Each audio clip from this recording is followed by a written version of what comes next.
Hello, ladies and gentlemen, and welcome back to another episode of Codex After Dark. My name is Tim. This wonderful guy over here is Jamie, and down below is Tone Falcone. We are the hosts of Codex After Dark, and with us today is Dan Kelley, coming back again from Comic Character of the Day. Dan, how you doing? I'm doing all right. Thanks for having me again. Right on. Awesome to have you here as always. And real fast, I do want to say one thing because it was my birthday weekend when you were on. I was out of town. That was the first time I've been out of town, not working. Dan, thank you for filling in too. I appreciate it. You guys killed it on that episode. I'm just letting you know. I called Tone the next day and I was like, you guys did amazing. Me and him had at least a 20-minute conversation on my ride home. It was a lot of fun. Yeah. Right on. Okay, guys, before we get started, Tone's going to start us off with some polls today. But before we do that, don't forget to find us everywhere on the socials, Facebook, Instagram, Twitter, here on Twitch, over on YouTube, on TikTok, and our shiny Discord. Just type in the Codex Station, and that is where you will find us. Now, with the pleasantries out of the way, let's get into the nitty-gritty. Tone, what do you got for us today? So this week's poll. So for everybody out there in Radio Land who doesn't know, this week is Free Comic Book Week in comic book world, and it's a day where not just collectors like ourselves run out to the comic book stores and we get free comics that are put out by the industry to help bring in new customers, but I should say to help introduce new arcs to characters and introduce new books and test to see what we're going to like. But it's also to get families into the store where kids can get comics and new comic fans can get comics. And so if you haven't, now New Comic Book Day is already over. That was today, but run by your local comic book shop and see if they've got any left over. Right now, me in particular, today, the weather was really ugly. I didn't get a chance to get out to our New Comic Book Day, to my local comic book shop. Sorry about that, Tyler. You know I love you and I would be there in a heartbeat if I could. Weather was ugly. And I also spent the day with this ramen cookbook. It's a comic book cookbook. That's about how wonderful. To make ramen, right? And so it's completely animated. I should say it's drawn inside, pictures for people like me, right? They need help with cooking. And it's this is what I spent the day doing, making ramen from scratch. And so that kept me from Free Comic Book Day. But let's talk about the pulls we got for this week. So I'm going to start off with a book by Image. I picked up issue number 1 of Little Monsters, right? Right. Little Monsters is done by a red hot artist named Jeff Lemire. Red hot writer named Jeff Lemire. And I'm still at issue 1. I'm picking this up a little late. The book is at issue 3, right? So issue 1 starts off with simply some kids hanging out in the city, trying to wasting their time, figuring out things to do, playing kid games, and it's not much more of that. Book art's kind of sullen, withdrawn, gray. But as you get towards the end of the book, you come to realize that these children are not regular children. There's something going on with them. Like a Village of the Damned kind of thing, or? Quite possibly. Oh, I am intrigued. But towards the end of the book, one of the kids out of the group goes missing. Also, you see there's a potential. Are these kids, are they vampires, hence little monsters? Unsure, not knowing. They've been waiting for someone for over 100 years in this abandoned city. And that's where issue 1 ends. So it's one of my pulls for this week. I'm writing this down. Is Ben Savage in it? Yeah. I would hope not. No, Ben Savage, you cannot come into my Little Monsters book. I want to give a big shout out to Di at the comic book shop. Di was the one who recommended. She sees me perusing and she's like, "Hey Sam, I think you check this out. I think it's the feel." She knows I've been reading something is killing the children, so she thought I would like Little Monsters, and I did. Thank you for the recommendation. Nice. My next pull for this week, Spiderman 2099, right? That's Exodus, isn't it? Amazing. Look at that cover. And I bought this. I did not plan on buying this. I bought this just on the strength of the cover, right? I was like, that is a sexy cover. Yes. I love the Spider-Man 2099 design. I love Miguel as a character. I read the book, a decent book, good book. really sets up some things for what clearly is going to be a continuing story. Okay. Little hard for me to wrap my head around some things, so I've got to get back into it, read it again. But if you're a 2099 fan, definitely pick it up. Tony's showing the love to the future right now. So giant size X-Men Thunderbird, right? Ooh, look at that. Right. Man, these are looking good. they made Thunderbird like huge. Yeah, they made him cock diesel. Not like, Warpath, not Warpath, ladies and gentlemen, but Thunderbird. So just a quick rundown on Thunderbird. A lot of people don't know this, but so the X-Men, as you know them, are actually the second X-Men team, because the first X-Men team went on a mission and got schwacked, or so was believed. And so Professor Xavier went and grabbed a bunch of other mutants from around the world, right? And they are the uncanny X-Men, the X-Men that you know and love, with Cyclops and Wolverine and Nightcrawler and Colossus and Storm and so on and so forth. So part of that team was also this guy, Thunderbird. And Thunderbird died on their first mission, right? Tone, let me ask you this. Has he been brought back, or is that? Oh, okay. Yeah. And he so was in a book previously too. Right? And so he died on their first mission out of the that Xavier sent them on. He sacrificed himself to accomplish the mission. He died. Now his little brother Warpath is a member of X-Force, and he's running around the Marvel universe, right, with his own X-friends. But they just brought back Big Brother John Thunderbird, Proudstar, and so this whole book is dedicated to him, his thoughts after being resurrected in the current mutant resurrecting paradigm that's taking place in the X-Men books. And so they went back, resurrected him, and he's trying to figure out his life for what it is right now. Wow. Great book for any Thunderbird fans or any Warpath fans. I've always wanted to see them do more with Warpath, and I always wondered why the quick kill off of Thunderbird very early on in the X-Men. Now they don't explain that in the writing here. That's a decision a writer made. Chris Claremont would have made, 35 years ago now. Yeah. But the fact that the character's getting some love warms my heart. So let me ask you this: is Hickman writing that right now, or is it somebody else? No, this book is currently written by AEW superstar Nyla Rose. Ooh.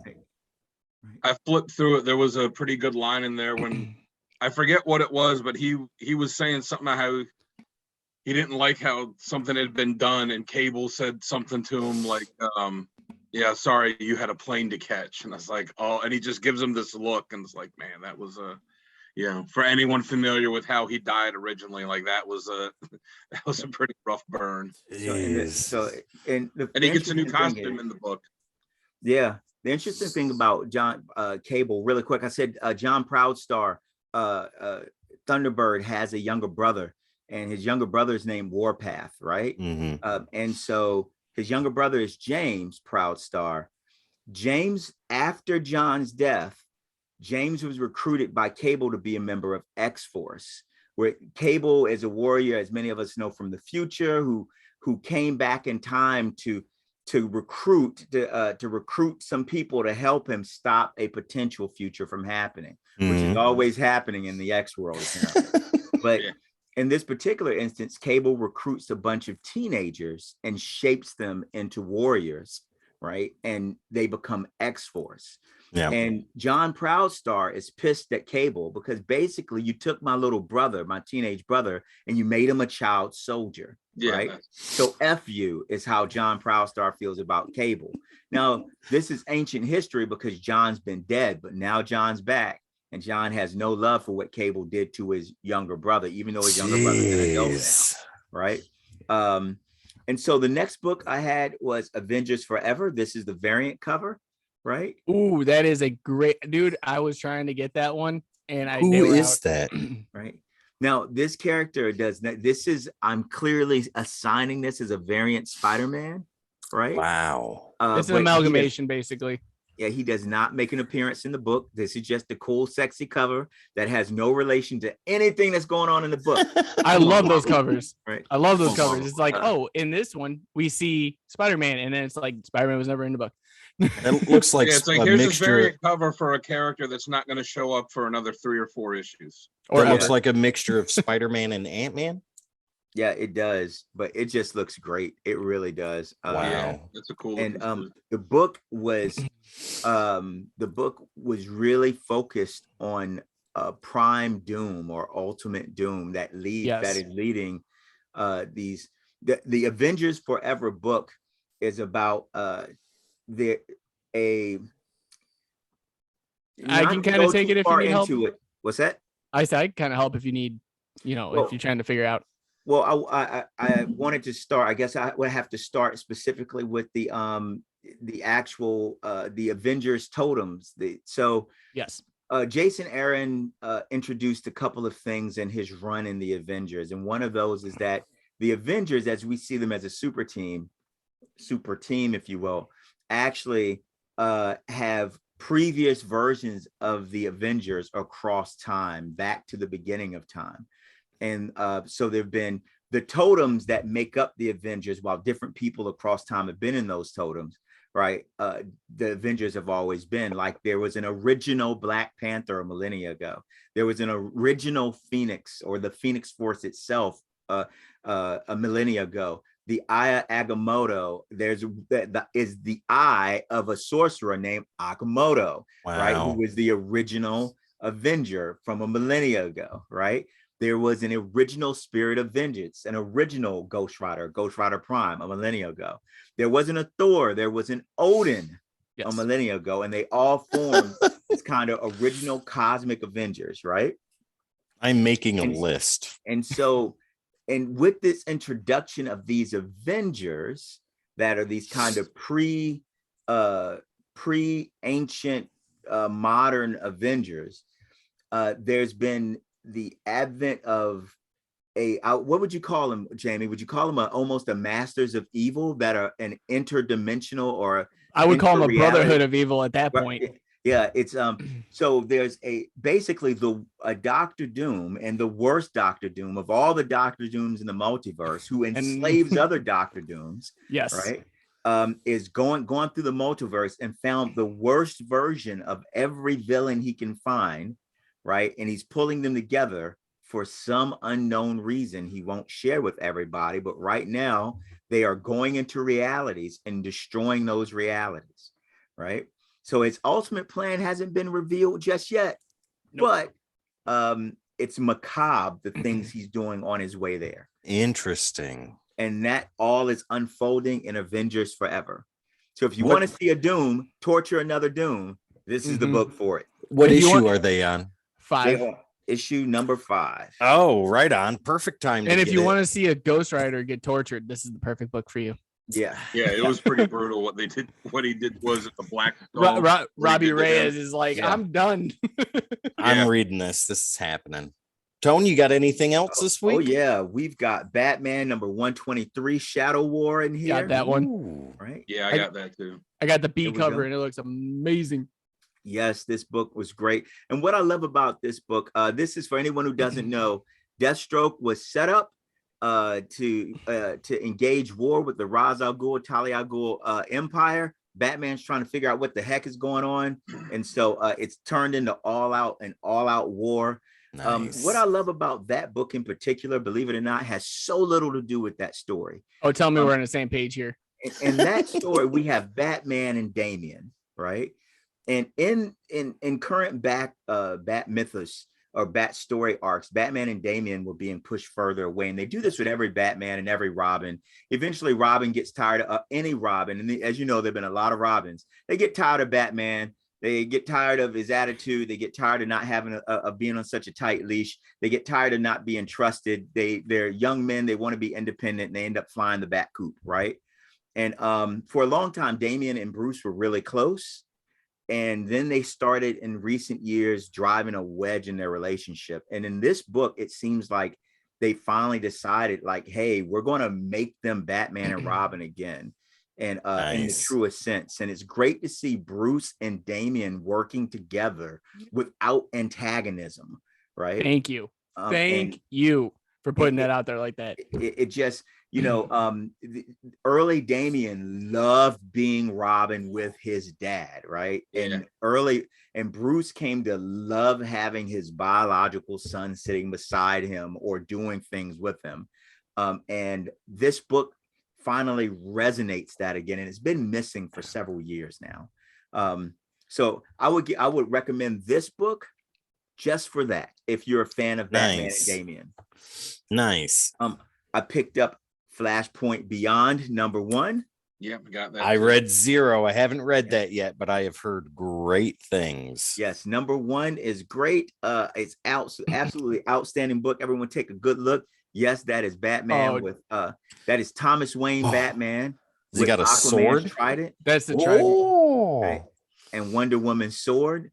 Clearly, the book keys on Aquaman and Wonder Woman. If issue #0 of that was a shocking hard book, this book follows suit. It 5G no averted. punches. Right. I still love how they had that crossed out on the board. I'm sorry. Yeah. Yeah. This book, there's a war taking place for the fate of the world between the Amazons of Themyscira and between the Aquaman's forces of Atlantis. And they're both kind of fed up with humans, but they're fed up with each other too. And so they're at war for the fate of what happens to us. But Aquaman and Atlantis just kind of wants to enslave us and protect the seas. Wonder Woman's forces want to wipe us out. Right? Oh my God. And in the middle of this, Thomas Wayne Batman is trying to get answers out of Aquaman and Wonder Woman. And what lengths will he go to get it? Right. And Thomas Wayne Batman, being the violent son of a biscuit he is, right? You can only imagine where this book goes. Highly recommend it if you liked it. Right. I picked up also the Maestro World War M. Ooh, okay. Right. How is that? Because I really want to know, because I was hesitant. I've been loving the backstory of the Maestro. So for the comic fans out there that don't know, in the I think it was in the late 80s, they introduced a version of the Hulk that ruled the planet. He ruled the world. He was called the Maestro. And he was smart. And it was it wasn't the last Avengers story he appeared in. It wasn't Future Imperfect either, was it? I think it no, was. I think it was just it was a 2-issue prestige format thing that George Perez and that was Peter imperfect. David did. Yeah. And so there wasn't a lot surrounding the Maestro, and there wasn't a lot surrounding the Maestro for many decades. And then now Marvel's decided they want to flesh more out around this future version of the Hulk that ends up, the Maestro that ends up dominating the world, and how he got to dominating the world. And right now he's in conflict with Namor, and he's in conflict. This particular book, The Abomination rears his head. And I think Namor and the Abomination are going to attack Hulk together. Hulk's looking for the next challenge. He understands that there are forces out there that want to take down his rule. And the thing with this Hulk is that he's not physically, he's the Hulk, but he doesn't have that boundless, endless rage. He has the mind of Bruce Banner, right? However, he's come to terms with what he is, and he's more like his father than he is the Bruce Banner you know. Meaning that when he does confront a challenge, right, that he can't physically beat, he outthinks it. Right on. Thinking ruthless Hulk is not what anybody wants. So, and well, they so, made when they did the when they had the Immortal Hulk series, there was that line pretty early in the series when was it with the Devil Hulk, when he was saying, "Oh, you know, Devil Hulk, that's not a great name for you. Like, have you thought about calling yourself Maestro or Maestro?" I thought it was Maestro. Is it Maestro? Yeah, it could be Maestro. You know, It's the way they pronounce it line where he's accurately, like, it's Maestro. Yeah, like where he had that line where he's like, you know, it's like, maybe we'll call you this, and it's like, oh yeah, like that personality. Yeah. Yeah, it was one of those just kind of throwaway Easter egg things for fans that knew what it was, but it's like, yeah, maybe that's what it is. Okay. And then we also have Legends, the final issue of Legends of the Black Panther, which really gives some insight, some backstory to T'Challa. And it's a great jump on point. I come back to the current run of the Black Panther. I feel like the writing there's the Black Panther, and then there's Legends of the Black Panther. Legends of the Black Panther are 4 issues. That was the last issue. Black Panther is still ongoing, but both books, right? Legends of the Black Panther just fleshes out T'Challa's backstory a little bit. Nice. Gives him a brother that a lot of people don't know about. Nice. And but not to introduce racial politics in here, but his brother is white and raised in Wakanda. Interesting. Right? And his brother could have been king of Wakanda also. And his brother, while holding different perspectives than T'Challa, is absolutely committed to T'Challa, his family, and the success of Wakanda. And it's almost shaping up to be, I don't know how many anime fans here, a Naruto Sasuke type of relationship, where one tends to stay in the darkness to do what needs to be done to protect the country, so while not, the other gets to stay in the light. So not a Black Panther Killmonger relationship that we saw in the movie, but something completely on the other side of that coin. That's interesting. Exactly. I like that a lot. Their relationship may be at times tension filled, but it's not adversarial. Right. Okay. You have a character that is always striving towards the light for Wakanda, and a character that understands that there's darkness out here that has to be dealt with. Right. And so I'm loving this character. I want to see where they go, since they introduced him in Legends of the Black Panther. For fans who want to jump on board, this is the Black Panther series to do it. I cannot emphasize that enough. Ta-Nehisi Coates writing in Black Panther, that series is over. It was very meaty, very wordy, very dense. And unless you were a true fan, really expanded the mythology of Wakanda. But unless you were a true fan, it was kind of hard to get into. Right on. And this one is definitely written for people to jump on, right? Nice. It's not dense. It moves very smoothly. It's an easy read. It's gorgeous art. It's a good springboard. Yes. Yeah, absolutely. Yeah. Right on. Then I have 2 books left. One I have not read yet. It's Philadelphia, right? Oh yeah. Ooh. Right. This is one of the variant covers. Now this is issue 21. The book is actually on issue 23 now, and so I had missed this issue. My comic shop hunted it down for me. So what company is putting that out? It's Image. Okay. Philadelphia, and Rodney Barnes is the writer. Right. And if you love horror and you love Philly and you love American history, this is the book for you.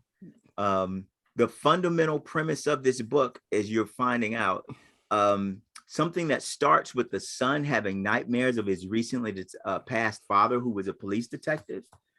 Yes. And the book opens in the first 2 issues with him having these nightmares about his dad. And they push him to a point where he goes and he digs his dad up and opens his dad's coffin, and his dad is laying in there alive. Oh, man. And his dad's a vampire. And he's like, it took you long enough to come wake me up. Your detective skills are not on par like I thought they were. Exactly. They're doing that as they're doing a TV show of it too, aren't they? Yeah, they're going to Netflix. Or is it a movie? I hope so. It's gonna be I think it's a limited series. So. Right. Okay. So the story continues to unfold and evolve, and what you come to find out is that America's founding fathers were vampires, right? Thomas Jefferson was a vampire. John Adams was a vampire. And while we perceive that they have been dead, they have been living in the backdrop of our country, watching our country evolve. Wow. And while John Adams believes in them keeping their hands off and allowing the country to become whatever it becomes, Thomas Jefferson is not happy with the progression of the country, right?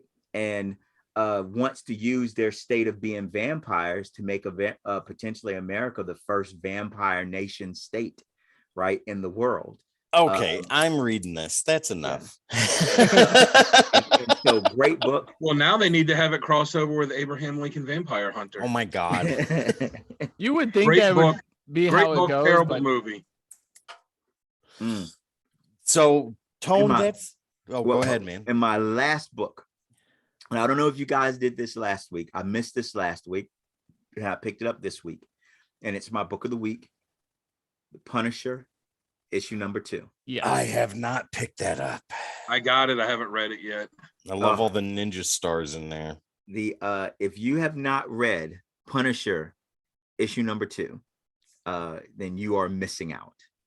And I would tell any Punisher fan, I know there were a lot of people that hated the logo change.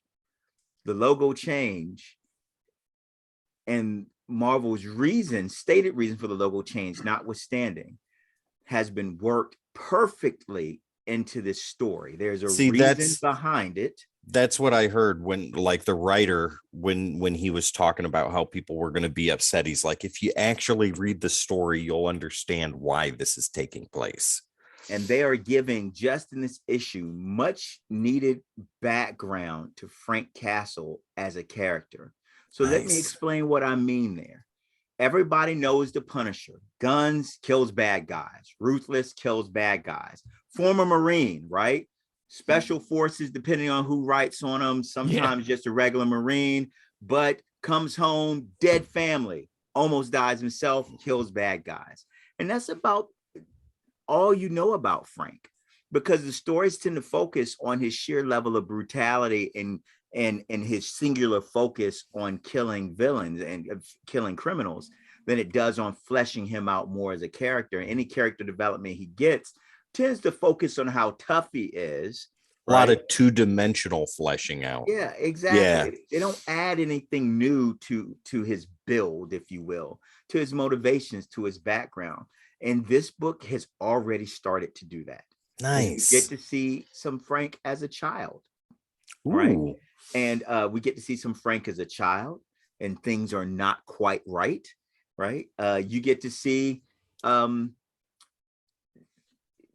Frank's propensity for violence, how it fits in the greater Marvel universe. So they're given a real reason why he is as aggressive as he is, aside from gangsters killing his family. Yes. That is intriguing. I dig that. I will say this about this book real fast. Sorry, Tone. You're good. You're good. Was with the ending of issue 1, the progression into issue 2 is a real reason why we're leading into this way. Nice. That's all I can say, because if I say any more, it's going to be a spoiler, and Tone can agree with me. Yeah, I agree completely. And the ending of this book, the ending of issue 2 blew my mind.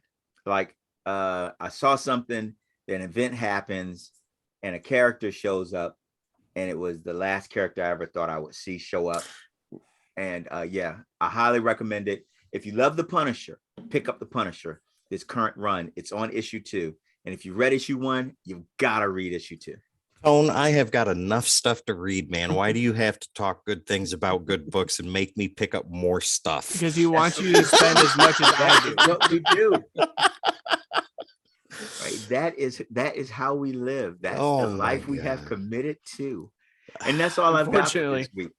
Right on, Tone. That's an amazing selection of pulls and books right there. Dan, why don't you go ahead and continue this pulls marathon and show us what you got? All right. Well, I do have. I haven't read my pulls this week. I just haven't had the time to with stuff going on. But a lot of the books that Tone showed, I have. My stack was like this, like the one Jamie showed earlier. So I didn't pull them all out. I just pulled a few out. And getting to the Punisher too, where you were talking about it showing some of his background. Like the only other time I can really remember a book showing his background, like other than, like you said, comes back from the military family, gets killed, I'm gonna murder every gangster out there, is when Garth Ennis did that miniseries Born that dealt with him in Vietnam. And like kind of like what you were talking about, like how his brutality kind of was ingrained in him. Dan, so you're talking about it like with his kid too, as a kid too. That makes me really want to read it. Dan, is that the series where he takes that one commanding officer up on top of the hill? Yeah. And freaking snipes him? Yeah. Oh. Yeah, that was it. Yeah, that was no spoilers. Brutal series. Oh, sorry. Punisher doesn't do that. Frank Castle doesn't kill unnecessarily. He bakes and makes ramen for people. That's why Tone's so happy. He does. I have Right a on, comic Dan. cookbook. I have a comic cookbook somewhere down here too that my wife got me. It's a Deadpool chimichanga cookbook. It's all kinds of like chimichanga and taco recipes and stuff. We're gonna have a cook-off in the next episode.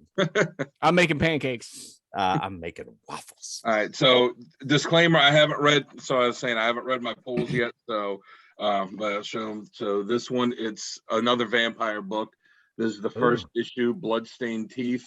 Right on. Image. I read the cover. I really like the cover. It's it's nothing too detailed, but I think the way they do the colors on it and That gold really tooth is something else. Yeah, it like really popped.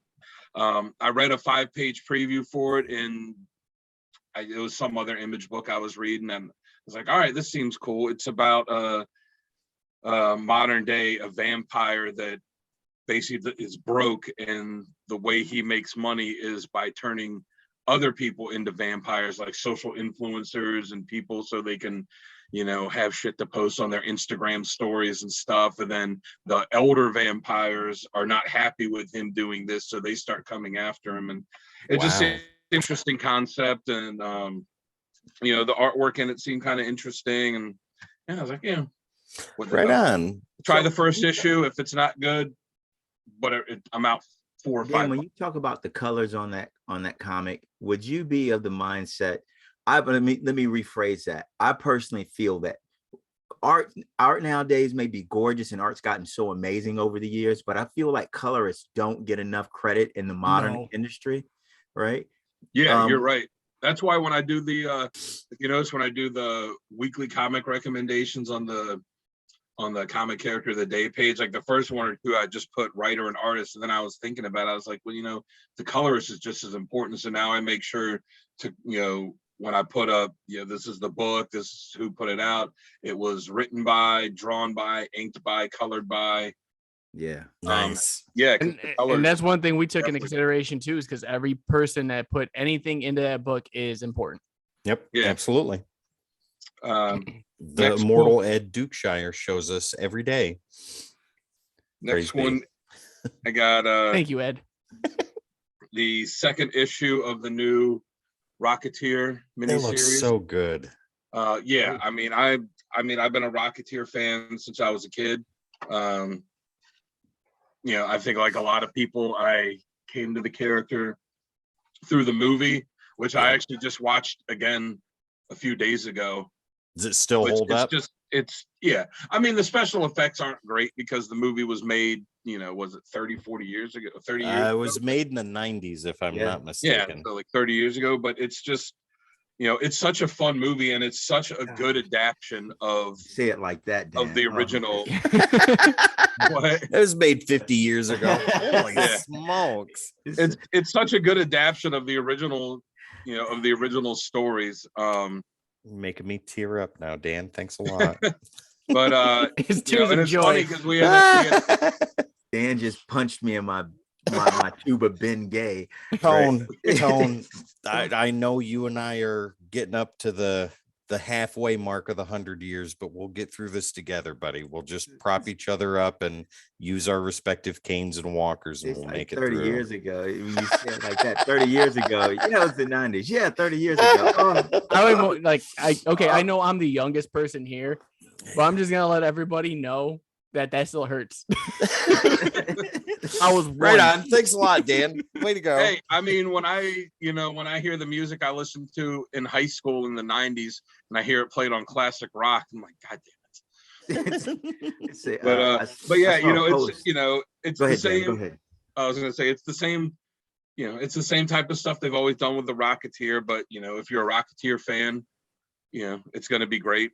I like the first issue, and they're not reinventing the wheel with it, but IDW's had the property now for a few years, and they don't overdo it with them. They'll put out a mini series, and then it'll be a while, and they'll put out another mini series. They did a crossover with the Spirit a few years ago. That was a pretty fun book. Right on. IDW is another one of those great comic companies we were talking about in one of our previous episodes, where everyone focuses on Marvel and DC. but there are other companies out there just doing outstanding work, like Boom, like IDW, right? Like Dark Horse. So Yes. You know what? And I will throw this out there real Like fast for those Valiant. of you who don't know. Behemoth is throwing out amazing work. If you've never heard of them, check them out, especially with them giving creators, especially from Webtoons, or I think it's Topeka, I believe, which is another version of Webtoons. They're giving those creators an outlet to publish now. So I am fully behind Behemoth, whatever they do. Oh yeah, I like Aftershock puts out some good miniseries. Yeah, they have. AWA is putting out some really good stuff. Right on. But speaking of independence, the next one I have is the new issue of Something's Killing the Children. Yep. It's the second part of the storyline they're doing now. So there was the original storyline when it was announced, and they said we're going to do this mini series, and then it had so much buzz and popularity. They're like, well, it's going to be an ongoing series. So they did the first storyline and expanded it past the issues it was going to be, and then they did the second storyline, which was, okay, here's some background of how Erica came into the House of Slaughter and and grew through it and all that. And then this is issue 22. Like I said, it's the second part of the new storyline. The last one, 21, it picks up back with modern day. So it picks up after the end of the first storyline, when she has just ended that, saying, all right, I'm still gonna hunt monsters, but I'm done with House of Slaughter. Like, I'm just gonna do my own thing with them. So this is the second part of that storyline. Right on. And all I gotta say about that storyline, the whole series, if you're not reading it, all you have to know is totems. Go pick it up. It's such a good series, and I'm really anxious to see what Netflix does with it. I'm really anxious to see who they cast as Erica. So if you like strong women leads, Something Is Killing the Children is for you. If you like horror, Something Is Killing the Children is for you. If you like suspense, if you like secret societies, Something Is Killing the Children is for you. The book is red hot. It's awesome. Tone's pushing it hard, guys. So someone needs to. I can't keep doing it. Also, speaking of horror, and another independent one from Dark Horse. It's Is that number Demons. 2? Yep, number 2 that just came out this week. I didn't see it on my LCS's shelves, but I know they got it. Yeah, I mean, the artwork in it's great. Capullo. The artwork is just, it's fantastic. It's great. Capullo drawing demons and horror stuff. I think that's Scott Snyder writing it. You just can't go wrong. I think that's his best independent work that he's done so far, bar none. Oh yeah.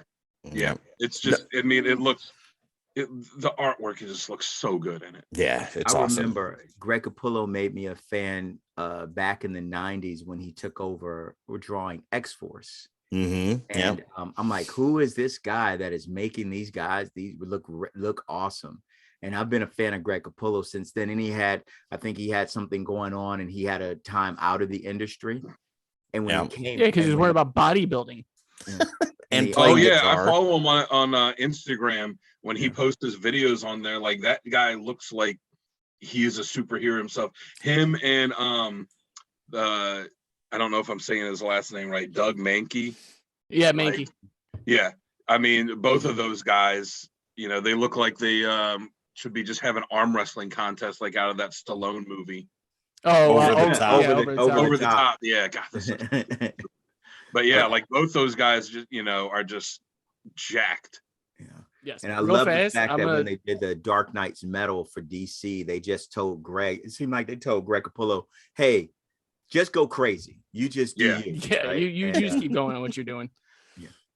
But I was saying, before I cut you guys off real fast, I'm gonna go use the bathroom. You keep going. We'll cut that little part that I set out, but right on. Back. Whenever the inker gets a page from someone like Capullo, he looks at it and he's like, God damn it, this is going to take me a while. Yeah, we're not cutting that part out. That's staying in the I got 2 more left. Like I said, I had a big stack, but I went, I don't want to go, I don't want to make them sit through every damn thing. So my last 2 is Hit Jamie with the toilet cam. Right? I'm still here, guys. I'm still here. Well, thankfully he didn't take his camera with him.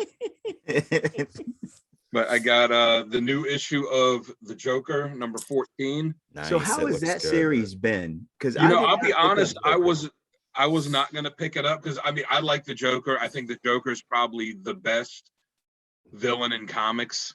But it wasn't one thing where I was like, oh yeah, I'm definitely gonna pick this up. And the guy at my LCS told me, as my microphone falls down, which I don't even know if it's working, told me, he's like, you got to check out the first issue. It's really good. So I picked it up and I was reading, and I was like, this is really good. It's called The Joker, but it's really more about Gordon. Mhm. It's like 2/3 about Gordon and 1/3 about the Joker, where the premise of the story is that it takes place after all the big Joker War stuff that went down in Batman. And then there was a fire in Arkham that killed a bunch of people. Bane was killed. Joker killed Bane. Fire it killed a bunch of people. So is it like an Elseworld story, or is it No. continuity? This is current universe. And okay. one of the guys that that got really messed up in Arkham, who was a security guard, the guy that became like the first peacekeeper and doing that whole storyline in Batman. Well, the Joker disappears.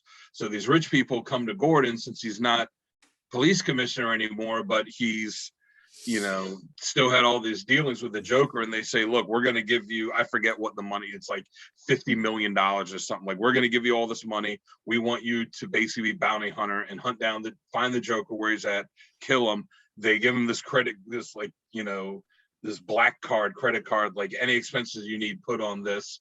And he's just off to hunt the Joker.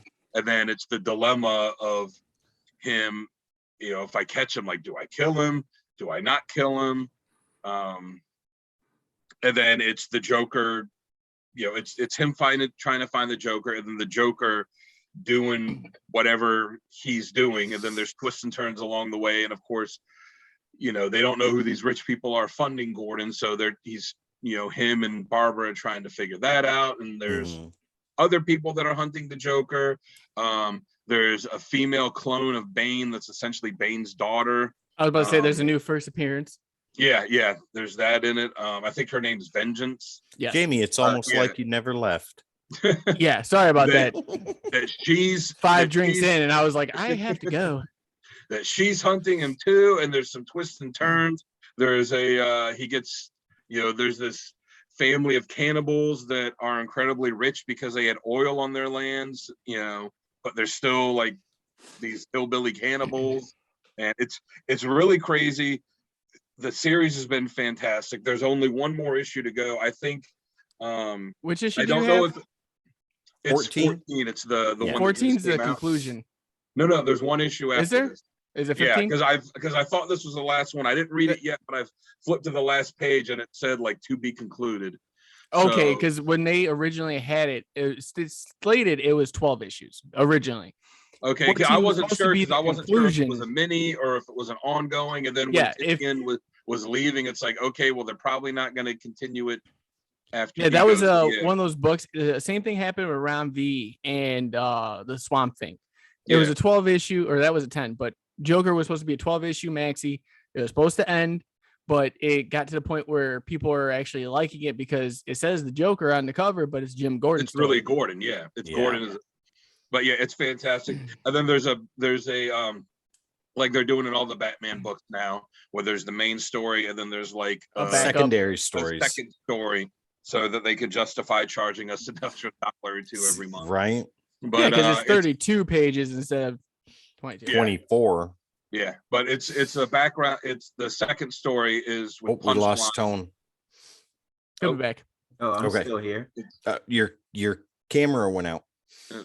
But it's the background. Yeah, there you go. The second story is with Punchline. It's her in jail and her being put on trial, and basically her trying to erase all the stuff from her past that would show that okay, she wasn't just being manipulated and, you know, temporary insanity. Like this was something she had planned for a while. And so that's been a pretty interesting story too. Right on. And then my last book is the newest issue of Thor 24. 750. 24/750 for the legacy, because Marvel can't make up their minds. Never. They want to try and please everybody. So Dan, let me illuminate the watchers on that for a moment. So as comic fans, right, we've got this thing. We collect comic books across years, and comic books are numbered, and we get issue. And if you're Marvel and you're writing comic books 1, 2, 3, 4, 5, 6, 7, 8, 9, 100, 200, 300, 400, 500, right? And these comic numbers get really high. Now, me as a collector, I love seeing that because it validates my collection, and I try to get every single issue in that line, right? Yeah. But if you're a new comic fan that walks into a comic shop and you see issue 478, you're going to go, does that mean I have to buy 477 issues of this comic before I can get there? I'm walking out, right? And so it makes it, the numbers makes it a little bit difficult for new readers to come in and know where to start, right? And so Marvel, instead of having these long-standing issues like Spiderman Volume 1 ran from like 1962 or 1963, 63, right, all the way up until like 1995, right, or 1996, before they did Spider-Man Volume 2, right? And that's when the comic company comes along and restarts the numbering at 1, right? And so what's happened over the past years is that those comic numberings have the frequency in which they restarted as a number 1 has decreased. So it used to be, we're going to run this volume for eternity. And then that turned into, well, we're going to run this volume for 5 or 6 or 8 or 10 years, and then we'll consider it. Then it turned into, we're going to restart it about every 12 months. Yeah. Right? Every time there's a new writer. And then it turned into every time we change the creative team, we're going to restart it. And so as legacy fans, they're trying to please us because we're going to the store and buying comics. And so they're like, what number should we put on it? So this is issue 750, right? And then for new fans to come in, they're going to switch and say the 5 books from now, they're going to change a writer and say, this is issue number 1 again, right? But if you're a legacy fan, this is issue number 755, right? Right. And they're really struggling with that numbering thing. And so Dan didn't want to steal your thunder, but I want to explain to the casual fans out there why we're concerned about numbering. And well, at DC's done it recently where they're like, all right, we restarted everything, but they've kept it going. But then when they get to the big numbers, like they did with Action Comics, and then they did Detective Comics, where it was, all right, where we're hitting issue 1000, and that's a big milestone. Yeah. Now all of a sudden it's like it goes from issue 98, and the next issue is issue 1000. Yeah. And then they just kept it at 1000 and going on, and they did that with. They're at 1042 right now. They did it with Action Comics, with Detective Comics, with Flash. I think they did it with Flash when it hit like 7. It was 750. Yeah, and didn't they do it with Wonder Woman too, or are they getting ready to do it with Wonder Woman? Wonder Woman they did too. Right now they're at 780. Yeah, so like whenever they get to these big, the nice big anniversary numbers, DC's been doing it where like, all right, now we're going to go back to that and that original numbering, and then we'll just keep it at that going forward. Well, right on. What else do you have, Dan, before we move this train along? I was going to say of all the ones, this was the last one that I was going to. Oh, okay. I was going to show this week. I wasn't going to go through the whole stack because like 30 books, but yeah, it's it's Nick Klein drawing it, which is artwork really fits it. It's Donny Cates writing it, which I mean, Donny Cates for me is one of if not the he gets a lot of praise here at Codex. Yeah, I mean, first off, I'm sorry, Dan. I'm gonna throw this out this right now. Kevin said I was smoking something when I gave praise Donny Cates. First off, Kevin, if you're in the chat, you're wrong. Second off, Dan, I'm sorry. Go ahead. Okay, Thor and Hulk, and then they're getting ready to do that big Yes. Banner of War, Thor Hulk crossover, which Comes out next week. It's gonna be freaking awesome. But yeah, everything I've read from Donny Cates, like I haven't read anything that Donny Cates has done that I haven't like really liked. And I've been going back and reading his some of his older stuff too. In fact, the comic recommendation I just did this week was that miniseries, The Paybacks. Yes, and they were in crossover. Yeah, You know, I'm amazed at Cates. If there are two guys that I'm really amazed at what they can do, it's Cates and it's Chip Zdarsky. Zdarsky. Oh yeah. And the reasons are let's give all the praise to Daredevil Marvel. are fantastic. I've never seen two writers who can write such broad types of characters, right? And such broad types of stories. Like Donny Cates, everything he touches, you think, really? Like after Venom, I'm like, he's going to go to Thor. That's a totally different type of character, right? And he just knocks it out of the park. And same thing over here with Chip Zdarsky. Like he goes from lighthearted and fun and glib to Daredevil, right? And then writes it. And so I just love these modern writers. Don't forget Stillwater too, which is completely different than anything else. Oh yeah, absolutely. So yeah, I love everything that Cates is doing, and I don't think he's still editor, right? Editor in chief. Cates? No, he's never. He's one of 10 contracted right now, primarily through Marvel. No, I would say no. I was talking to who was I? This is a while back. Not that he is editor in chief. They said they could see him being editor in chief at Marvel at some point in the not too distant future. In the future. Yes. As a matter of fact, I think it was when I was talking to Chip Zdarsky. I think I met Chip at Third Eye Comics a while back, and one of the writers I was talking to was talking about working with him, and he says he came into a meeting. And as he's sitting at the Marvel table, who comes into the meeting, right? And it's Donny Cates, and he's got on his Marvel jacket, he's got the pins all over it, he's got the Venom, the big Venom, and he's like, that guy could be editor-in-chief of Marvel one day. Like somebody that lives, breathes, and eats the industry. Yeah, whatever. Exactly. So anyway, I wasn't trying to derail, just love Cates' work. Oh yeah, it's fantastic. And it, like you said, it's all these different genres. Like, oh, he's writing creating Cosmic Ghost Rider and writing Silver Surfer, and then he's doing Venom, and then it's Thor, and then it's Hulk, and he's doing crossover. And then you look at the older stuff that he did, like Buzzkill. Buzzkill and Paybacks, and you're like, man, like this guy's hilarious too. God Country was phenomenal. God Country. Oh, I wanted more of God Country. We get it in crossover. Oh, really? Interesting. Yeah. Yes. Yeah. I got to. Well, if you guys are ready for my polls, I'm going to show you what I got. We're too busy praising Cates. You guys. I know. I'm going to show you free comic book day stuff, and I'm going to show you some stuff I found on the hunt. I'll be quick though. Yeah. I was going to say I got free comic book day stuff too. I didn't know if you wanted to do that now or. If you want to go through them real quick, go for it. Yeah, we're just telling the audience right now, we're probably going to run a little bit longer tonight because everyone's got some fire throwing at the screen right now. Before Dan. I'll go through them real quick. Like I said, I didn't read them yet. I just picked them up this morning and was doing family stuff today. So real quick, I got the Spider-Man and Venom because I mean it's Spider-Man. I got to pick the book up for free every year. And the Avengers, X-Men, Eternals, Big Judgment Day crossover. First appearance of Blade's daughter. So for the casual fans out there, just be aware that's the start of a big comic storyline where the Eternals, who you saw in the recent movie, in the comic book, the Eternals, remember in the movie, they want to kill all the deviants, right? Well, in the comic book, the Eternals have decided that the X-Men, who are mutants, are also deviants. Interesting. So the Eternals now are going to want to schwack out the X-Men.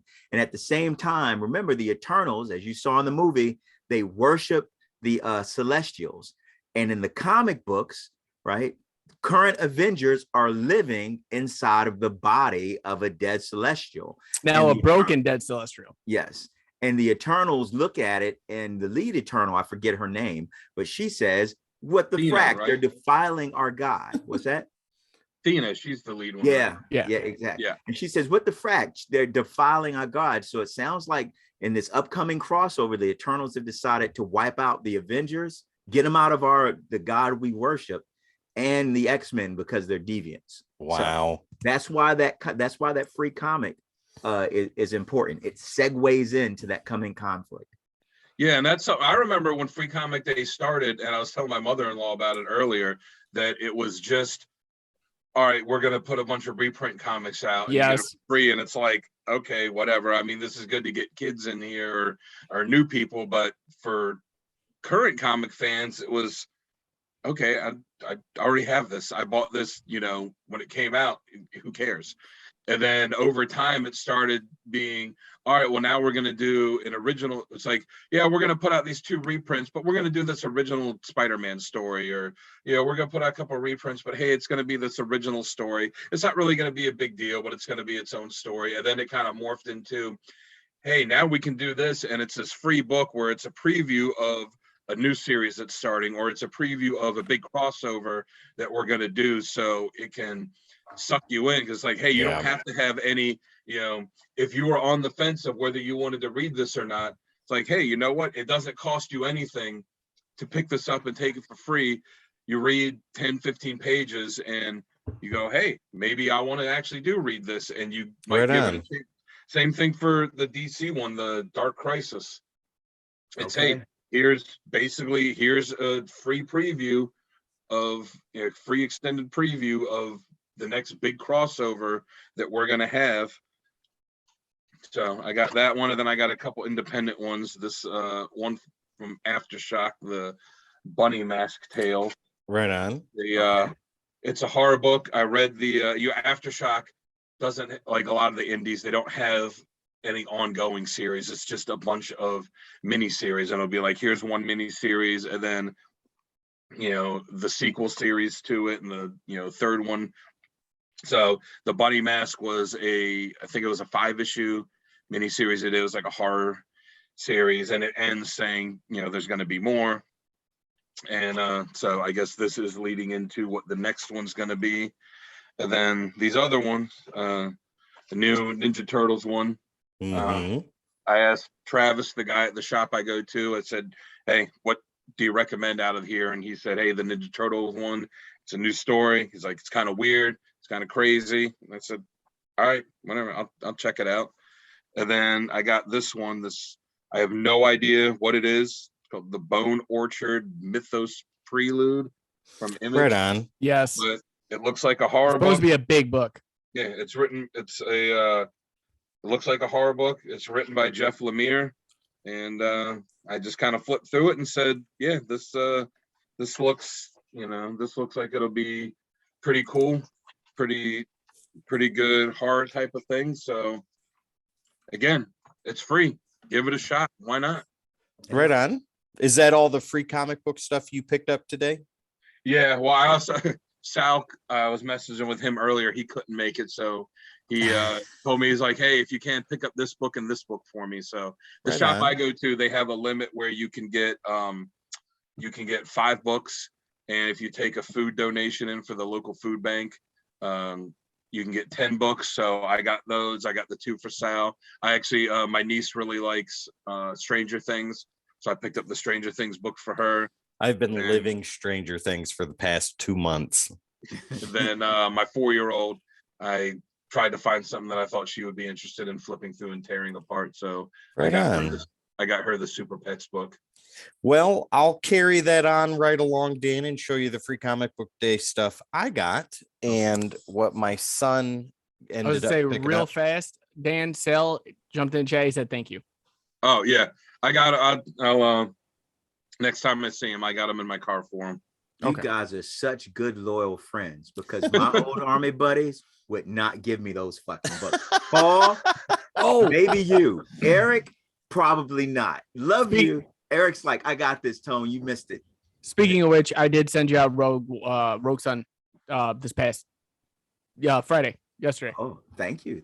Finally, dude, everything's an hour away from civilization for me, so it's kind of hard to do anything. When you live in a town of 412 people, it's kind of I don't have a post office. Thank you, kind sir. You are the man. It was for the fan of fans, and now it's for the fan of hosts. Wow. I'll tell you, just got I sent you stuff. You got Jamie sending you stuff. You got everybody. Well, Sale sending me a poster, the Alex Ross Green Lantern, because he's like, I don't have any room for it. So thank you again, Nice. Sale. Oh, nice. Hey, Sal, if you want to send anything my way. Okay, back let to me what know. you were saying earlier, Tim. Tim, go ahead, roll us off, Tim. What you got? All right. So I got this for my daughter. She's big into Pokemon. So that was her Good start. pick for today. Oh, Right. And then we're going to get Is that into Indigo mine. League? No. No, I have no idea. Dynamite's Red Sonja. I grabbed that, the classic cover right there. I really enjoyed that, so I picked that up. Is that a reprint of an old Marvel book, or are they just I think draw at it in that least kind the of style? cover is there is it's an old Marvel story on the inside, and then there's a new story as well. So there's new stuff right there. Dan, like you, I got the Ninja Turtles Free Comic Book Day 1. This also has a reprint of the first story that was ever printed for Ninja Turtles. So if you didn't grab that, guys, go ahead and do that. I also got Judgment Day. Yeah, that looks amazing. So I will be reading that. I am not a fan of the cover on this Spider-Man Venom. I don't like the way Venom looks. No, I don't. I think this is lesser quality than what JR is usually known for. Okay, so real fast, can you go up a little? It's Ewing, and then move your pinky, your fat pinky. Which pinky? There you go. Okay, if anyone has good vision, can you tell me who the writer is on the top? That Wells? top section. Well, it's Wells and Ewing, isn't it? Zeb Wells, right? Yeah, Wells and Ewing are the writers. Yeah. Okay. Well, Ewing writes the Avengers backup, right? Yeah, he originally started with Venom. The new series, which if you haven't checked out, it's definitely worth it. And then I believe him and Kate's pretty much just swapped Venom and Hulk. Yeah, he left the book. Oh, did he? Yeah, it's Ron. I believe it's Ron V. He's doing that in Carnage now. Oh, okay. V is also in the credits on this. It's Ewing, V, Raphael, and because I made fun of that. I was like, Kate's and Ewing were just like, hey, let's just take each other's books and see if we can beat each other. And then he left. I was like, why? Well, the next one is Dark Crisis 0. I picked that up. This story has me super intrigued. I'm ready for it. Super excited. This was one Ethan told me I had to get. So this is also in my free comic book days. Season 4, Stranger Things. End of the month, guys. That a boy. See, hey, at least you're teaching him something right.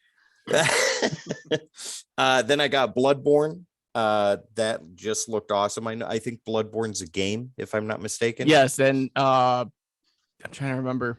Yeah, and this that's a reprint. This is from Titan Comics. Yeah, I believe that's a reprint because I think that was a 6 issue.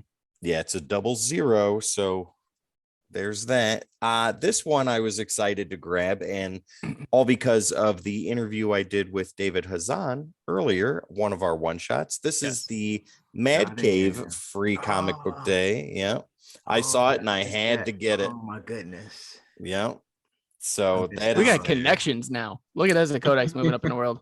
Boom Studios grabbed my attention, and I got the 25th anniversary of Buffy.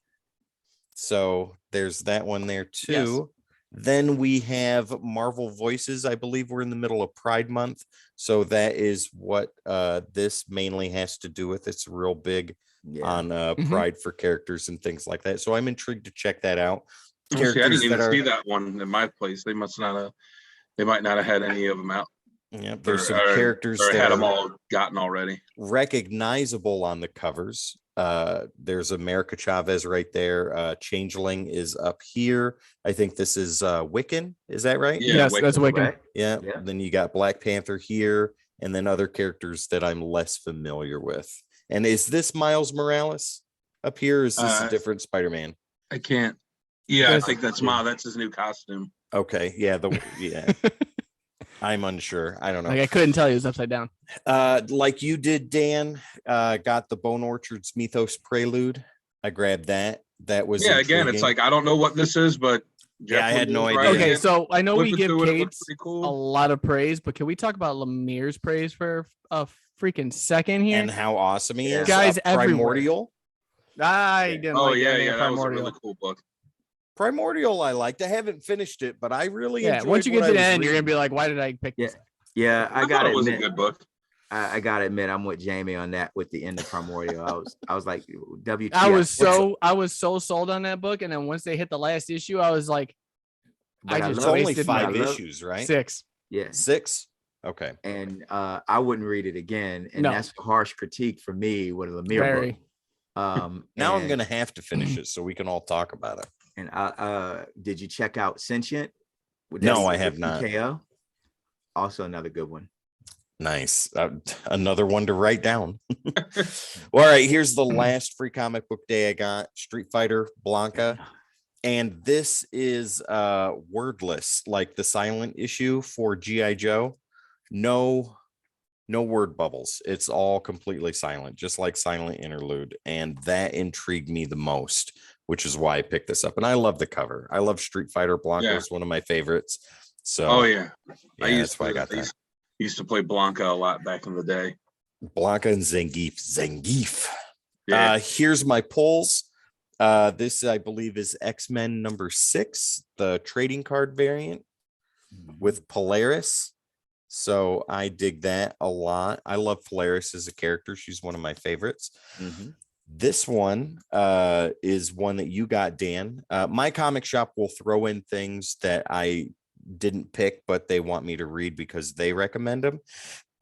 And he threw in Bloodstained Teeth. So I'll be giving that a read and seeing how I feel about that. I go to Snake Eyes Comics in Knoxville, by the way.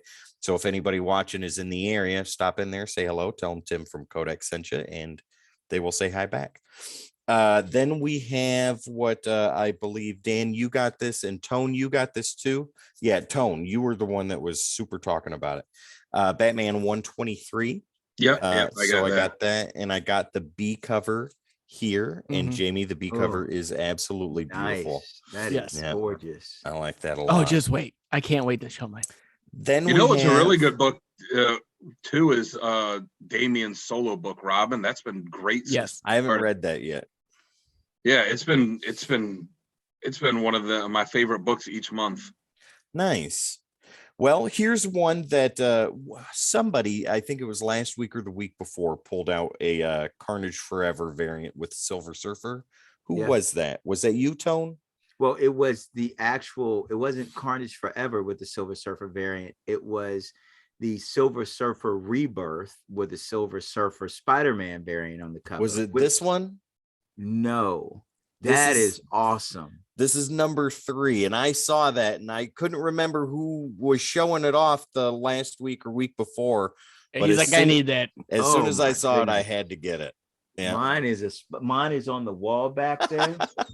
Right, it's the Spider-Man Silver Surfer variant, but I think I'm gonna go hunt down the Carnage one. That one looked great. It looked beautiful. And then the last 2 for my polls, and then I got a small stack of On the Hunts that I'll show, and I'll breeze through those. Amazing Spider-Man number 1. So this is one of the connecting covers. I don't know who did the variant cover for this one, but you can see a lot of different Spider-esque characters on there. I like this one. It's okay. I'm not a super fan. This was already in my poll box, so I was going to get it anyways. But the one that I saw that I grabbed, this I had to have. And it was the only one they had in the stack, and that was the Scotty Young variant. Yes. Oh, nice. Okay, I'm sorry. Scotty Young is one of those people that like reminds me of Pop Funkos. Oh, every time he does a cover, but it's so done well. Like you just can't be upset about it. I saw it. I had to grab it. I thought I was getting tired of Scotty Young's covers about 2.5 years ago. I'm like, I know Scotty's just going to turn them into freaking kids, and I'm tired of it. And I see them, I'm like, oh, but they look so cute though. Yeah, right. There was a mini series for Image that just finished up that he didn't draw it, but he wrote it. That was a horror series. Yes. Was it The You I Love in the Dark? I think that's what it's called. Ooh. That was a pretty cool series. Right on. No kid drawings. No, Well, no, what- it's not him doing art. It's he just does the writing. But yeah, it's I can see him you see writing, be like, Scotty make Young and you all think, these like- people into kids. yeah, like you think Scotty Young, and you're like, oh, it's gonna be this kid thing, and then you're looking at it like, oh no, it's not. He can actually draw. Well, No, all he right. didn't draw it at all. It was another. it was just artist writing. that Oh, wrote was it? Nice. Well, okay. I'm gonna breeze through these on the hunts real quick. I only got a few, but Marvel's issue 2. Yeah. Anybody that classic. has never read this story, get on it. This is absolutely good. amazing. Yeah. Spider-Man number 6, classic McFarlane artwork. This is my brother Matt's favorite book. So I had to pick this up. Absolutely beautiful. Tell your brother Matt he has great taste. You got it from me. Robin number 1, I have the newsstand, but this is the shiny foil direct version. So I had to grab that. That's a series I'm actively collecting. For the Out of fans out nowhere, there, probably thanks to that's Jamie. Tim Drake Robin from Yep. the 90s. That was My- a great series. My favorite Robin. This I dare you. got. This He I has the got- best Robin costume of all with the Red Robin suit. Yeah, because he's got pants. Yeah, but just that whole Red Robin costume that from Kingdom Come that he wore. Yep. Such a great costume. This I got because it was George Perez artwork and because of the events Yeah. of today. Action 644. Nice. Look at that Superman. That is beautiful. Yeah, Yeah, that looks like a Superman that is not ready to put up with anyone's shit. No, he's done. Wolverine number 7, early volume 2 stuff, and it was only $2, so I had to grab that, and Nice. that is Mr. Fix-It right Yep. there. Mm-hmm. So then we have Batman 565 in the middle of the No Man's Land storyline. Had to grab that. An oldie but goodie, spectacular Spider-Man number 72. Yeah, I had to grab that. That looked good. Then I finally finished Batman 3 Jokers. I have 2 and 3 with the Joker covers, so I got issue 1 today. And that looks wonderful. Very good series. Uh, Hey, we reviewed that on Codex Podcast. If you guys want to check that out, it was a good episode, and I believe everyone didn't go under 9. No, that was near perfect for everybody. I think it was high 9s, 9.5s. I'm glad I recommended it. Yeah. I already had this issue in a variant cover, but this is issue 4 of Secret Wars, right? Look at God Doom on there. My guy right there. Lord God Doom. Amazing. If you haven't read this series is wonderful. So definitely pick that up. And that's beautiful Alex Ross artwork. And then I grabbed this because of Jamie's recommendation from a couple of weeks ago. Mhm. And that was Suicide Squad Blaze number 1. So I saw that, had to grab it. Excellent. That is. Oh, I what thought you were gonna be got. like, Did I you was go like, to a what? Tell me- show or did you go to a show or No, that just from the back issue bins? here not here in the town I live in, but Knoxville's about 20 minutes away. There's a store called McKay's, and if you're from around here, you know what I'm talking about. it's like an but Ollie's. Okay. no, McKay's is like a store that is they focus on books, but they have video games, game systems, comic books, records, anything you could think of to get your hands on. You can go in there and buy, sell, and trade and all that stuff, and they give you more in trade than they do in cash, et cetera, et cetera. Well, for the longest time, they never did comic books, and then all of a sudden they started.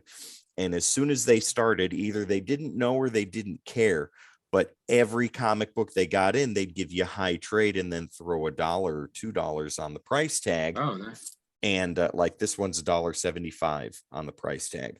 And they just throw them all in boxes. And that was the Wild West at McKay's, because you could get good stuff for under $2, like good stuff. And then they got wise and started figuring out, well, wait a minute, some of this I'd stuff buy might that actually be for worth $1. and I did. I filled a lot of Daredevil and a lot of Ghost Rider. I get calls every other week. Hey, a dude, I went lot to of McKay's. I got about Spider-Man. $30. Well, they How much got you spend? wise to it. $7. Yeah, they got wise to it, and now they're up in prices. So anything that is popular, like Daredevil, Spider-Man, Batman, those are no less than $2 and up, $2 and up. But older Superman or things that they don't think would sell as much. They do $1.75. Did Like no one catch that RoboCop reference? Yes, I did. Yeah, I I'll buy just that for I hold $1. off, yeah. I hold off on the references until after everyone's done talking. Kind of like when we brought up the Notorious reference. like this year was Heart drop. $7.50. So Okay. I had to pay a pretty penny for that one. Yeah, I went to a show in it's about in a town about 45 minutes away from where I live, and you always go like, all right, I'm not going to be cheap. Like, I'm going to buy a key. And I walk out, like, I spent $160 on stuff that was, 99% primarily from the dollar bins. Yeah. Like, but I walked out with a stack, like, dude, that's me every convention I go to. It's like a long box, and it's like, I'm gonna get key, but guess what? I walked out with a long box because I call them bricks. When they started selling the full series, and they have them. Oh, this is half of what I got because I already bagged and boarded. And we'd put be away here about till half the 6 stuff. o'clock in the morning. I'd be up. And then I ran out of bags and boards. So I just picked up more today. But yeah, I just love digging through the dollar bins. I am now proudly one issue away from my complete run of Wonder Man. And, Nice. and two issues away from complete run of the original X Factor series. Nice. There we go. That's great stuff right there. They need to put Wonder Man. Marvel, I know you're watching. Put Wonder Man where he belongs. You think they are back in the Avengers? No, Nathan Fillion. You want him to play him in the MCU? I think he's too old. It would have been great before. But he was my Hal Jordan before he started aging. I love Wonder Man as a character. I even love Pacifist Wonder Man. Right. Yeah. I say bring him back into the comics right now. Right. I want to see Wonder Man in the Avengers. That's it. Right. Codex spoken. Yes. Yeah. No, I'm the same way, we man. need to get you a little mallet. Like, tink, Codex is spoken. It is done. Yeah. I'm the same way, man. I got his that mini series they did with Wonder Man and the Beast. The one book where it was the one shot for Wonder Man before he got the actual series, before they canceled it and put him in Force Works and promptly killed him off in the first issue. Oh. Well, Jamie, why don't you go ahead and show us what you got there, sir? Am I allowed to at this point? I think so. Yes, Jamie. Well, okay. First off, guys, I want to say something right now. If you haven't gotten a chance yet, go check out our TikTok at the Kodak Station. I did put up my pulls, my haul, whatever you want to call it, up live there. Also did a little tribute to George Perez, so go check that out as well. There's two things I want to say quickly, and I think Tone and Tim will enjoy this. I said it on the podcast this past week too. I know I've given X-Men a lot of hate, but I've started reading Uncanny X-Men from issue 1. What issue are you on right now? 4 or 5. You're getting there. I'm working my way. I'm dedicated. Like, I want to get, because here's my thing. When I started reading it, it was just like, why is Cyclops snapping? I'm like, so I kind of left after that, but I started reading that. I'm actually kind of committed to it now, so it's kind of right weird. on. If I may ask, which Uncanny X-Men #1? Oh, the original Volume 1. Volume 1. We're not talking giant size X-Men or anything like that. So I'm reading from when it was Slim Summers. So you're reading when they're fighting Magneto trying to shoot missiles off. Yes. Wow. And then the Blob comes in, is like just a wrecking ball. But no, that's good stuff. That's good reading. Yes, it is. It brings me back Marvel to the point storytelling where it's not too much like the narration boxes that usually fill up 50% of the book aren't that bad. It actually is enticing. Secondly, I just want to say, guys, I know we're running a little bit longer tonight, so thank you guys and the crew here right now for sticking around. I appreciate it. All the love and support. It brings us to that next level, and that's what we need. So thank you guys for that as well. Now, on to my pools, which is about 23 issues, but you guys actually helped out a little bit. Now I can run through a couple of issues and not have to worry about it because you guys already showed them. So I'm going to start off with Flashpoint Beyond B cover 1. Look at that. That looks great. Such great art, man. I love all DC's B covers. The one alternate cover for the Todd Nauck one that came out was really cool. Yes. We're going It was like Joker 40 bucks, 14 though. next. Yeah. Look at Free cover. that. One Tone brought up Avengers Forever. Look at that. That doom tone, that doom. I'm telling you, man. Tim already had this up, but my B variant for Batman. Yeah. Still looks good. Looks That's amazing. gorgeous. There was now- a variant, a gold variant cover for Batman. Was it this week or last week that looked really cool? last week Yeah. or the last Batman. Yeah. I saw it on the shelf behind the counter. I was like, that looks pretty sweet. You guys would be proud of me because I picked up the Amazing Spider-Man #1, but I stopped the last series at like 48 when I moved up here because I forgot to put in my polls. But I did get #1 for the new one, so I'm starting that back up again. That's the Ramita cover. That's cover A. Yes. That's cover A, and I gotta admit, I was torn. I used to be a huge Ramita fan, and somewhere along the line, I stopped being a huge Ramita fan, and I feel like that cover, I felt like it was him saying, "I'm back," right? Yes. Well, like for a time there, his artwork, at least to me, was subpar to what he normally did. And I think that might have been like him just being kind of tanked out. You know what I mean? Because he was burnout everywhere.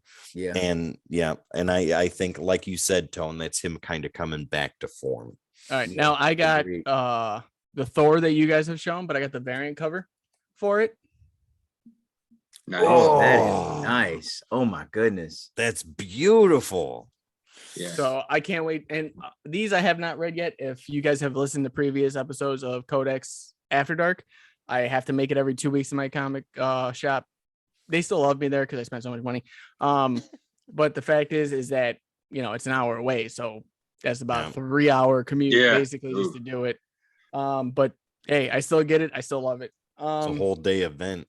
Yes. And Tim, usually I'm talking to you. Well, On the way there brainstorm. and on the way back. So next up, we got Something's Killing the Children.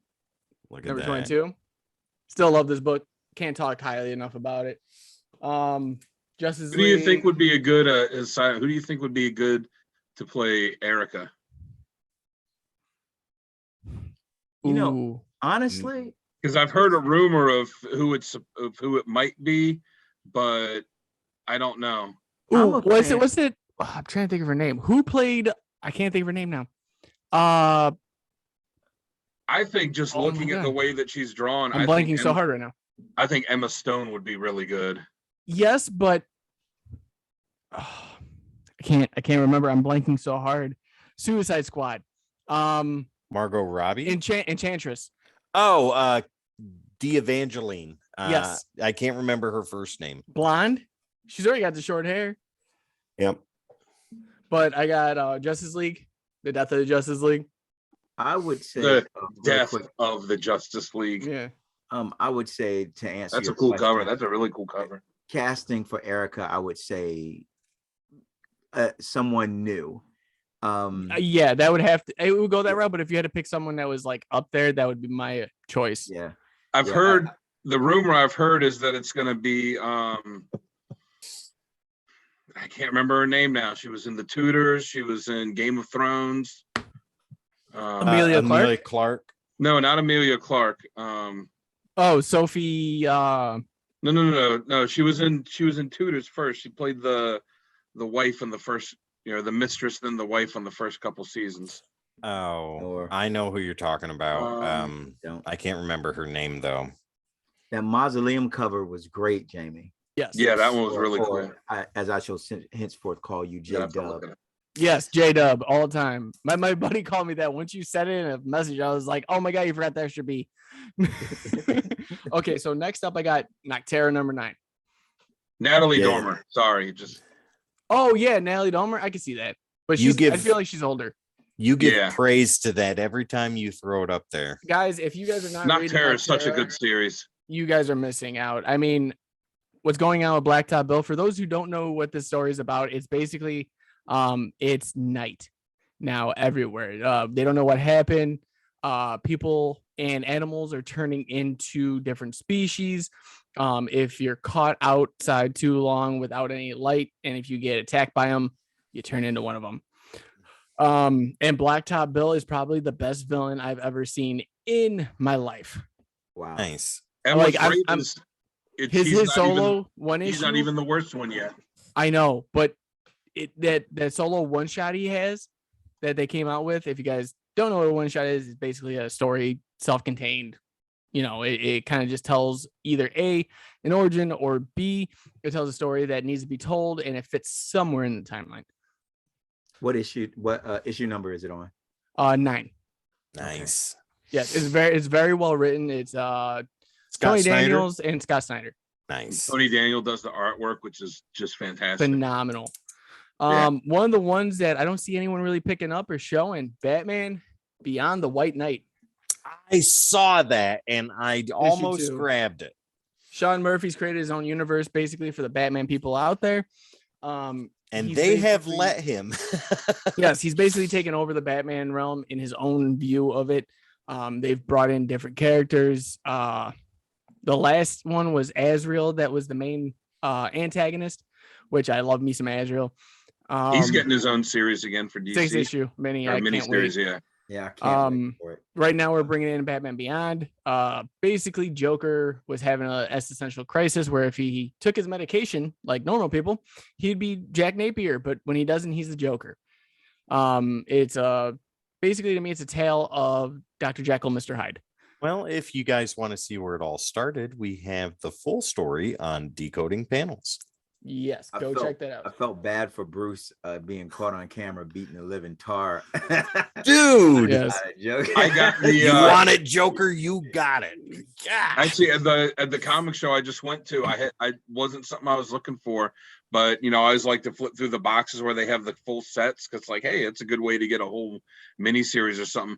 They had the full set of the original Batman, the first Batman White Knight miniseries with the Von Freeze one shot and then another shot in it. It was the whole thing for $25, and I was like, Nice. first 2 issues alone are worth $25. I was like, so Yeah, they are. I'm like, I gotta take that. I have Yeah. one single issue of White Knight, and that's issue 8. It's the last one. Well, next up, I it got all. Berserker. Yep, I got number that 8. one. I've heard I think- repeatedly that's picked up. Yes. Well, the way I explain it to people, and I'm gonna explain it to the casuals out there. So if you took John Wick's character, Keanu Reeves portrayed, and added Vandal Savage, The Eternal Warrior. that too, but I feel like Vandal Savage is more referenceable at this point. You've got this character. That's amazing. So for our casual fans out there, Vandal Savage is the DC character who, for all intents and purposes, think of him as he is. I don't want to say think of him as he is a caveman who's hyper intelligent, but he's lived eternally. Yeah. He he never is immortal. died. He's immortal. He can't die. He can't be killed. And he's always there behind the scenes of humanity. He sees us all as his tribe, right? Because he remembers when none of us were here other than him. And so what he's saying is this is John Wick mixed with this eternal immortal. That's crazy. I might have to That's check that out. amazing. Yeah. Yeah, Next- it's a pretty cool series. Well, next up, I got Carnage number 2, Yeah. God, look at that That's a cover. good cover. which this book with Ram V on it has kicked off perfectly. Basically, Carnage is looking for a new host, while Cleese Cassidy's skeleton is still inside of him, and he's trying to kind of form a new way.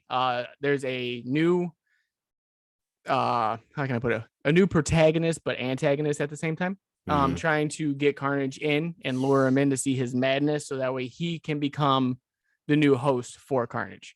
Interesting. We have Dark Knights of Steel number 6. Yeah. The B cover, Supergirl. Yes.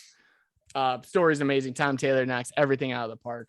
Yeah. We talked about this plenty of times on. That is also on Decoding Panels if anybody's interested. One of the sleepers that I think is really good. Godzilla versus the Mighty Morphin Power Rangers. Is that issue 2? Yes. Nice. Issue 1 kicked it off with the Dragon Zord fighting Godzilla, a bunch of kaiju fights, and the way that they brought these two worlds together makes so much sense within the Mighty Morphin realm.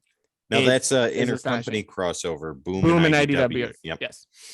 Harley Quinn number 14. I saw that too. Now this book, it's been hit or miss for me. The covers alone are, I think, are astonishing. Yeah. The interiors, however, are too chaotic for me.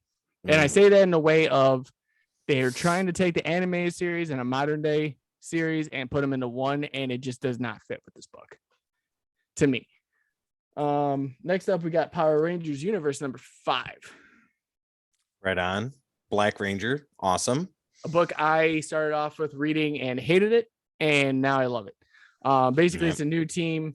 It's a different universe, and what's happening is that the morphing grid is going berserk. So every time they go to morph into the respective characters they turn into this different color of that morphing realm and a different character of that time frame. So you might get someone from Mighty Morphin or Power Rangers in Space. You might get Turbo. You might get Original. You might get what's the new one out?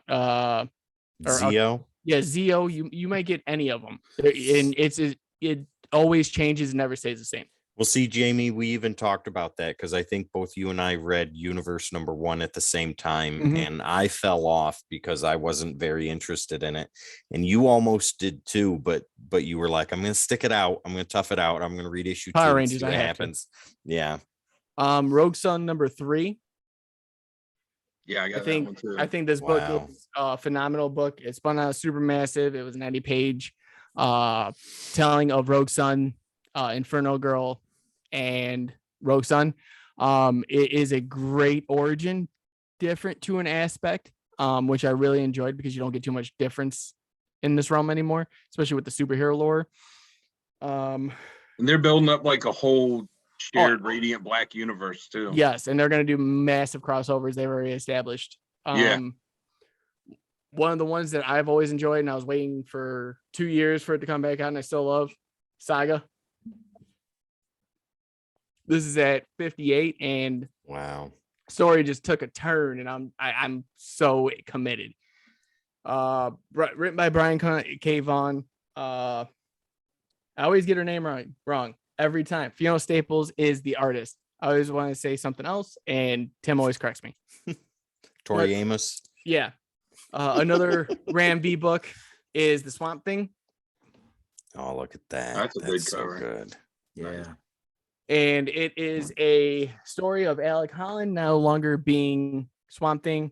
I believe can't say the last name, but it's Kami. Basically taking over the helm of it. There's a love interest in there as well.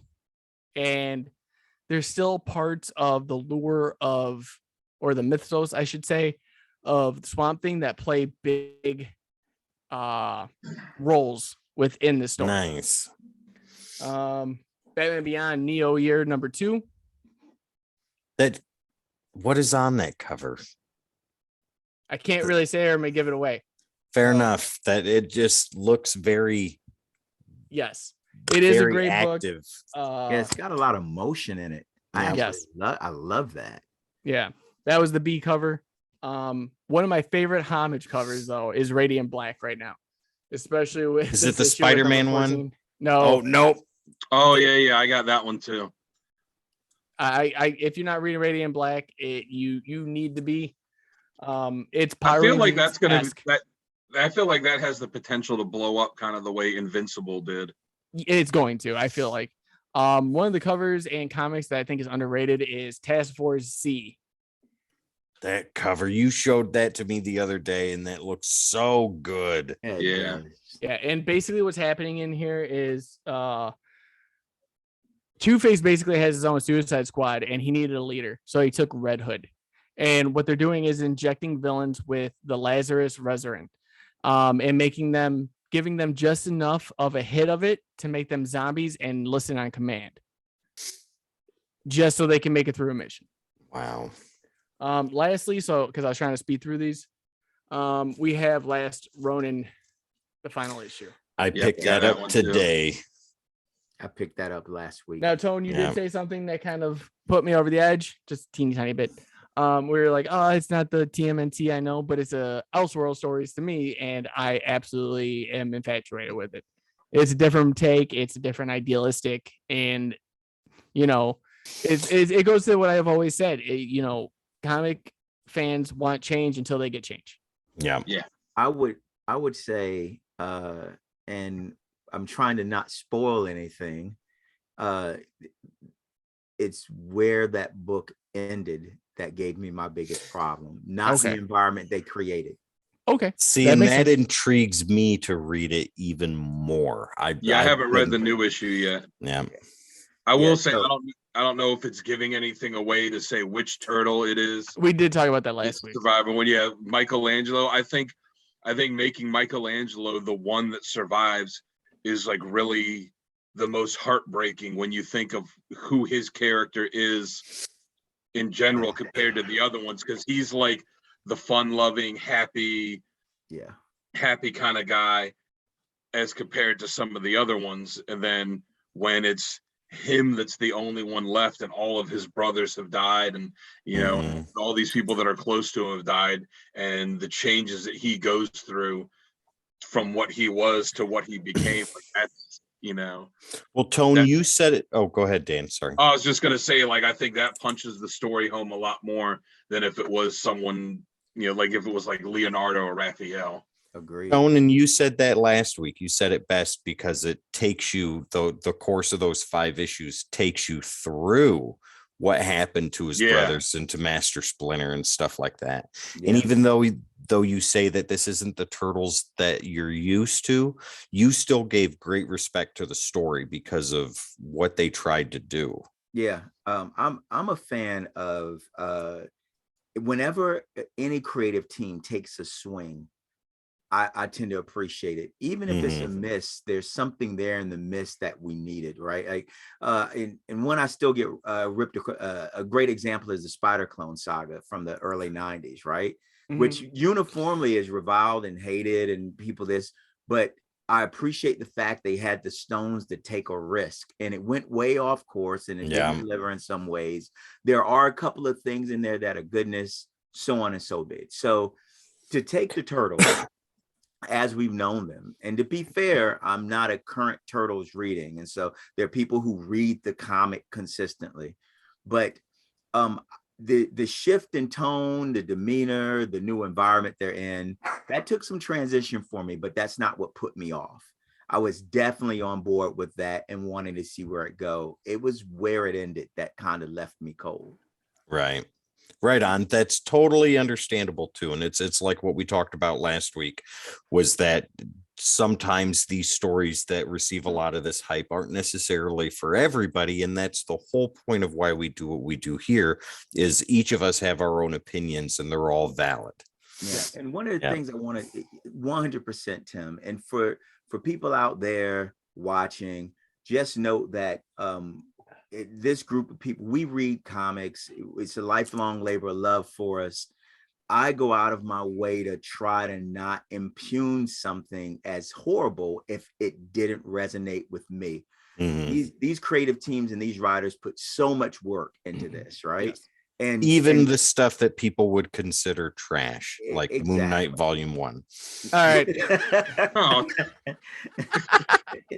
And so, thank you for joining us today on another episode of After Dark. Tim is now fired. Tone, you're taking second chair. Hey, Dan. Go ahead, Tone. So if something doesn't resonate with you, there's so much toxicity out there now that these pop comic forum cultures have become so routinely openly accepted. The toxicity is in there now, and it's this sucks and that sucks and this sucks and that sucks. I may and not if you like it, you're wrong because I hate it. It's like, no, we can all like different stuff. Exactly. If I don't like it, that's okay. That doesn't mean the writer did a horrible job. That doesn't mean it's a bad piece of work, right? Yeah. Because I don't like it doesn't mean you won't love it, right? Exactly. And that's one of the things that I try to main press, and sorry for that, Tone. I know you were still going, but you're good. That even no matter what, even if you're right, you're wrong, and even if you're wrong, you're right. that's the greatest thing I love about this community is the fact that you're always going to be entitled to your opinion, no matter what anyone else thinks, but you will find someone that has that same opinion for you. And you can also get the reverse of that on, well, maybe I missed that. Where did you see this? What issue? Like, let me revisit this, you know? We'll see. And it's things that you like versus things that other people don't like too, or things that you've never heard of before. Unless you're Tim in Moon Knight Volume 1, then you're totally just wrong. That's not incorrect, but it's like Tone, you bring up books that I should have read that I didn't read, and I'm like, mother of God, I gotta write all this stuff down. But then Dan, there's books that you may be reading that Jamie or Tone or I are not really into, or Jamie, there's books that you're reading like Moon Knight Volume 1 that I'm not reading it. I read it, and it's incredibleness. But you get what I'm saying. You want me to go pull the issues out? I can do it too. We can read it right now. And Dan, that goes into what you said about, you know, everybody's allowed to like different things, and everybody is allowed to have their opinion on what they like and what they don't like. But that doesn't necessarily mean that you're right or you're wrong. Opinions are opinions; they're not fact. Right. So now, since we got the pools out the way, like I said, it's gonna be a longer episode since everyone had so much. It was Free Comic Book Day, guys. It was extravagant. Go check out your local comic shops Wednesday. I'm sure they'll still have extras. Go out there and get them.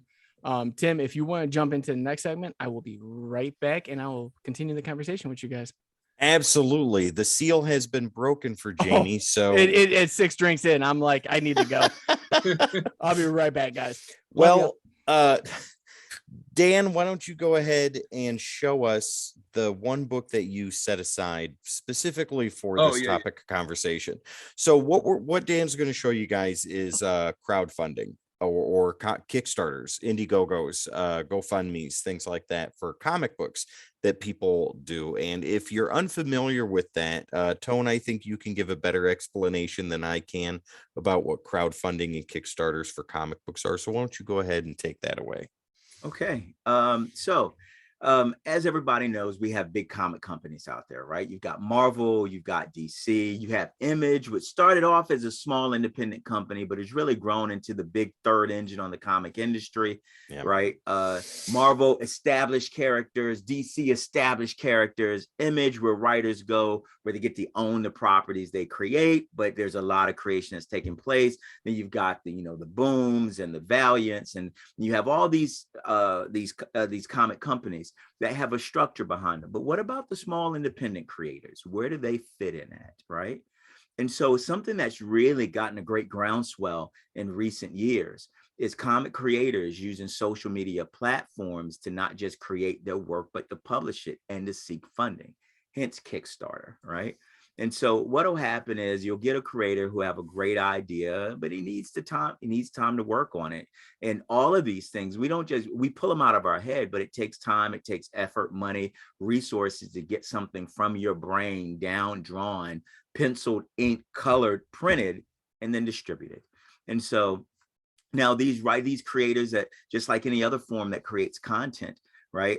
They ask for donations, and you can sign up with them, donate to them, and then if you donate to them, they kind of kick you some great stuff just for you, since you supported them, and they all have hopes of blowing up.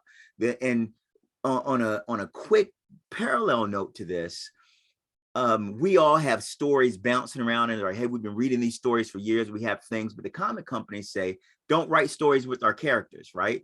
And if you want to come work for us, don't write a story with our character and send it to us. We're not going to send it back to you. We're not going to evaluate it. So how does a creator, an artist out there, a writer, get seen by the industry? Well, they got to get published. The best way you can compete to get your foot into the door in the comic industry is to publish your own work. And what that takes us right back to crowdsourcing, where a creator can go out to a Kickstarter, can put their work out there, and if they get a little bit of swell, a little bit of groundswell going, right, then they can take that and use that and show it to a Marvel Comics or a DC Comics and say, hey, I'm published. I've sold 10,000 without you. can I get a shot working with you?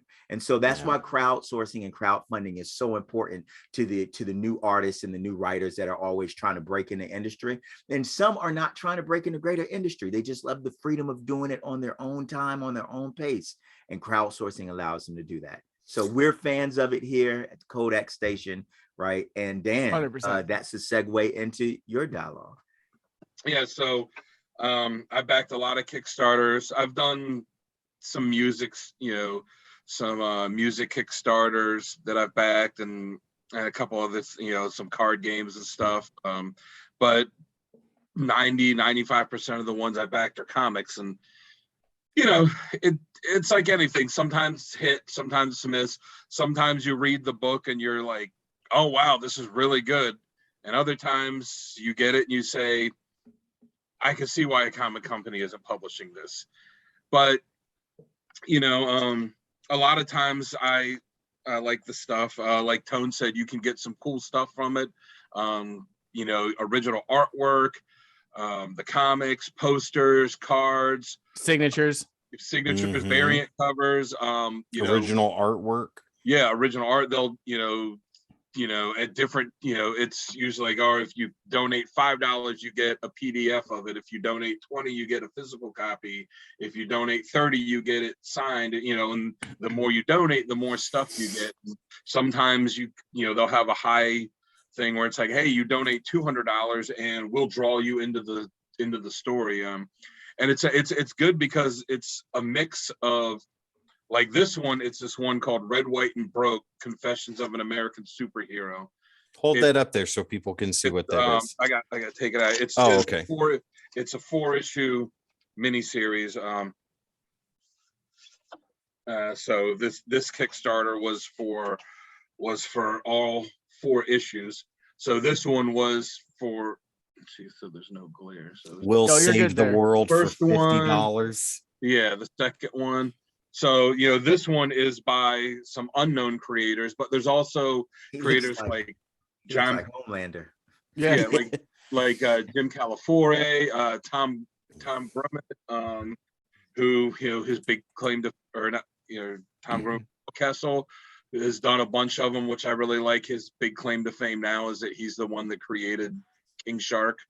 Yeah. Well, real fast, Dan, I just want to ask: is the Kickstarter still on for this one? No, this one is ended. The Kickstarters, it always goes where it's a limited amount of time, and they'll put up the usually thing 30 days, right? Yeah, you do 30 days or 60 days, and they'll and you'll put up a description of what your project is, how you're going to spend the money, what all the incentives, rewards you can get are. You'll say, this is how much money I need, and you'll have the amount of time the campaign lasts. And different Kickstarter's the biggest, like you said. There's Indiegogo, there's a couple of them, but Kickstarter is by far the biggest one. The way they do it is, if you do a campaign and you need $10,000 and you got 30 days to do it, if you get your $10,000 or more, then you won. You get to do your project. If the 30 days is up and you only raise 8,500, did you get nothing? Nobody gets charged. And the project is not funded. It doesn't go through. Yeah, you're back to the drawing board. Well, so like we were talking about earlier, and that was a great point. Even major writers and artists do this as well. Noctera was a Kickstarter. Yeah. Silvestri did Cyberforce too. No, Berserker started out as a Indiegogo. No. The movie Super Troopers 2 started out as Indiegogo.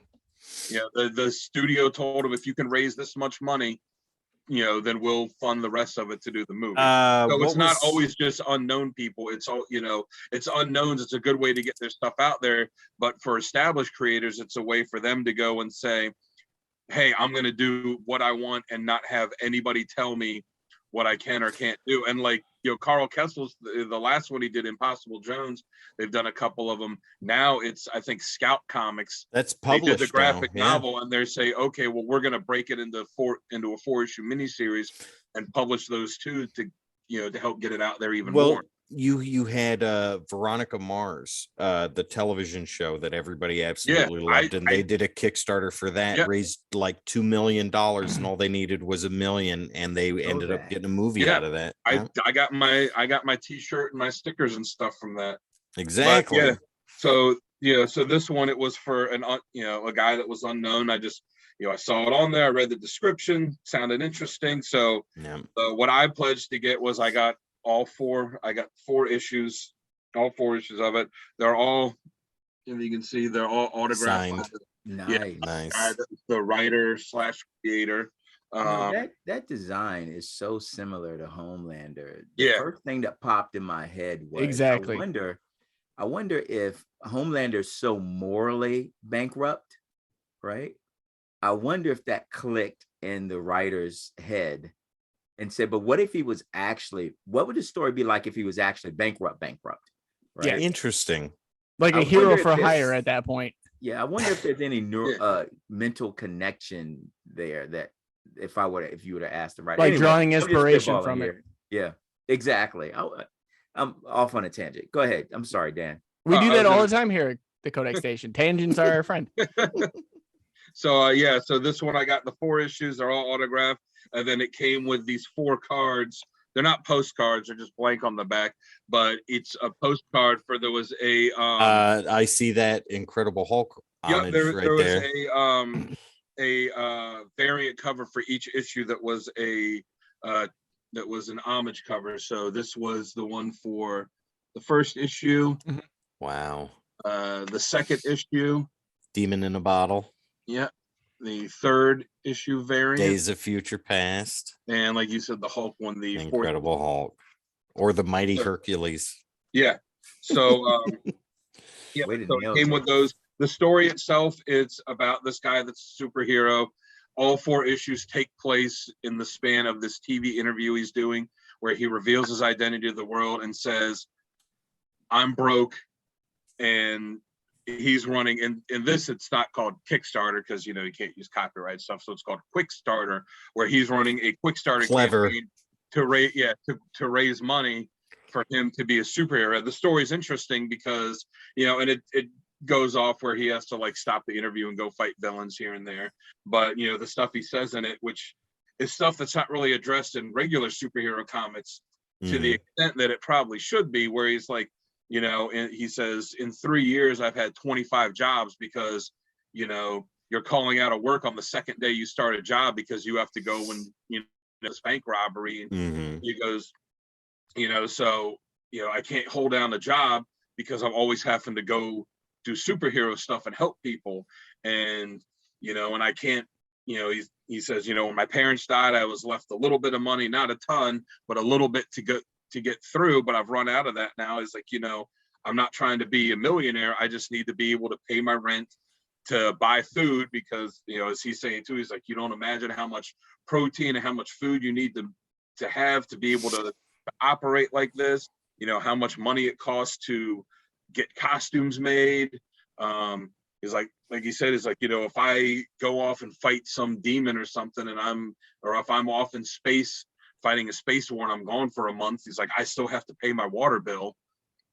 So, it's stuff like that that's kind of been dealt with Spider-Man and some stuff a lot, but not in the detail that it is in here. So the story's good, the writing's really good. I'll be honest, the artwork isn't great, which I find is one of the things on Kickstarters is, whereas the writing is, you have a higher chance of getting good writing than good art, because sometimes you see these guys and it's, they're not fully developed as artists yet, or, I don't really, there's Kickstarters I've gotten that I've really loved, and some that I've got when I'm just like, this is terrible. I'm not going to say what, because I don't want to, diminish anybody's aspect. Well, I don't want to hurt, and the artists in their own right, maybe their style didn't fit that writer's book in that instance. Like this one, the artwork isn't terrible. I just feel like, I'm trying to hold some kind of but I feel like the artwork is just kind of his style isn't bad. I feel like it's just very flat looking. It doesn't look like there's any really body to it. And you know, for me, it just kind of, you know, except for when he does some of the splash pages.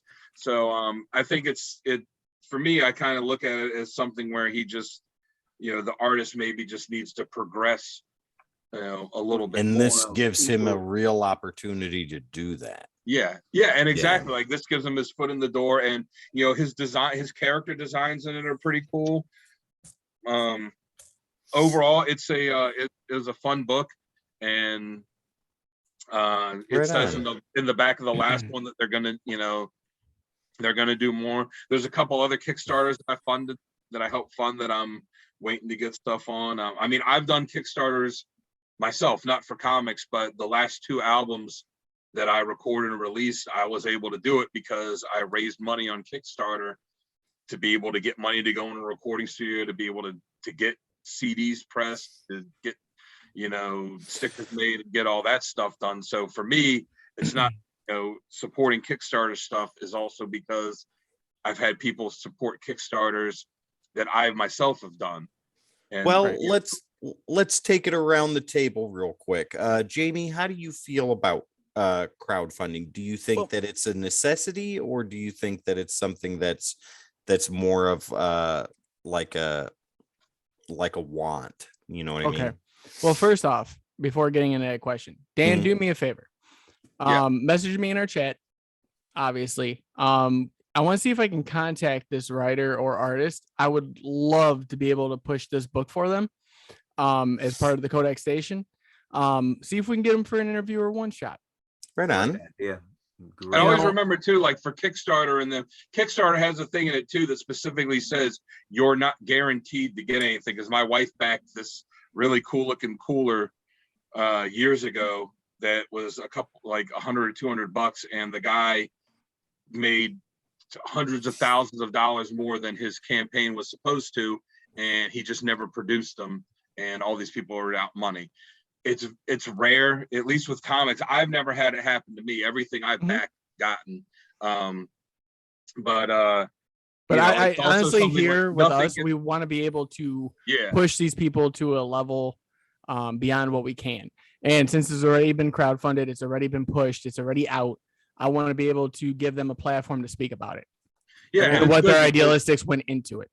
Yeah, and it's good because nothing gets produced until the campaign is over.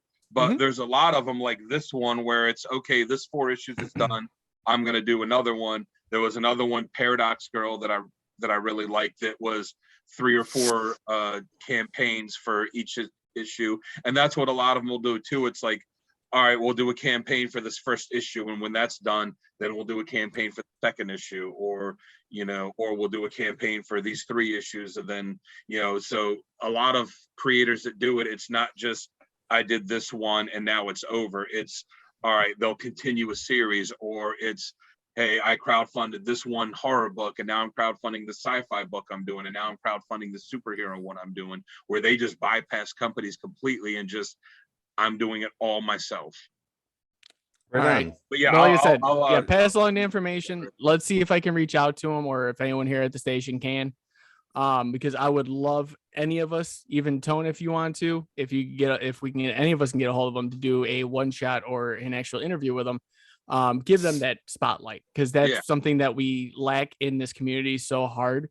Is if something's good and no one really knows about it, no one really gives them that spotlight, and here we want to do that. Yeah, I really enjoyed this one. I think whenever he launches the next one, I'll probably be back in that one too, to see where the story goes. All right. So as for Tim's question, with crowdfunding, I feel like, see, to me, it's not a want or a need. It's a passion.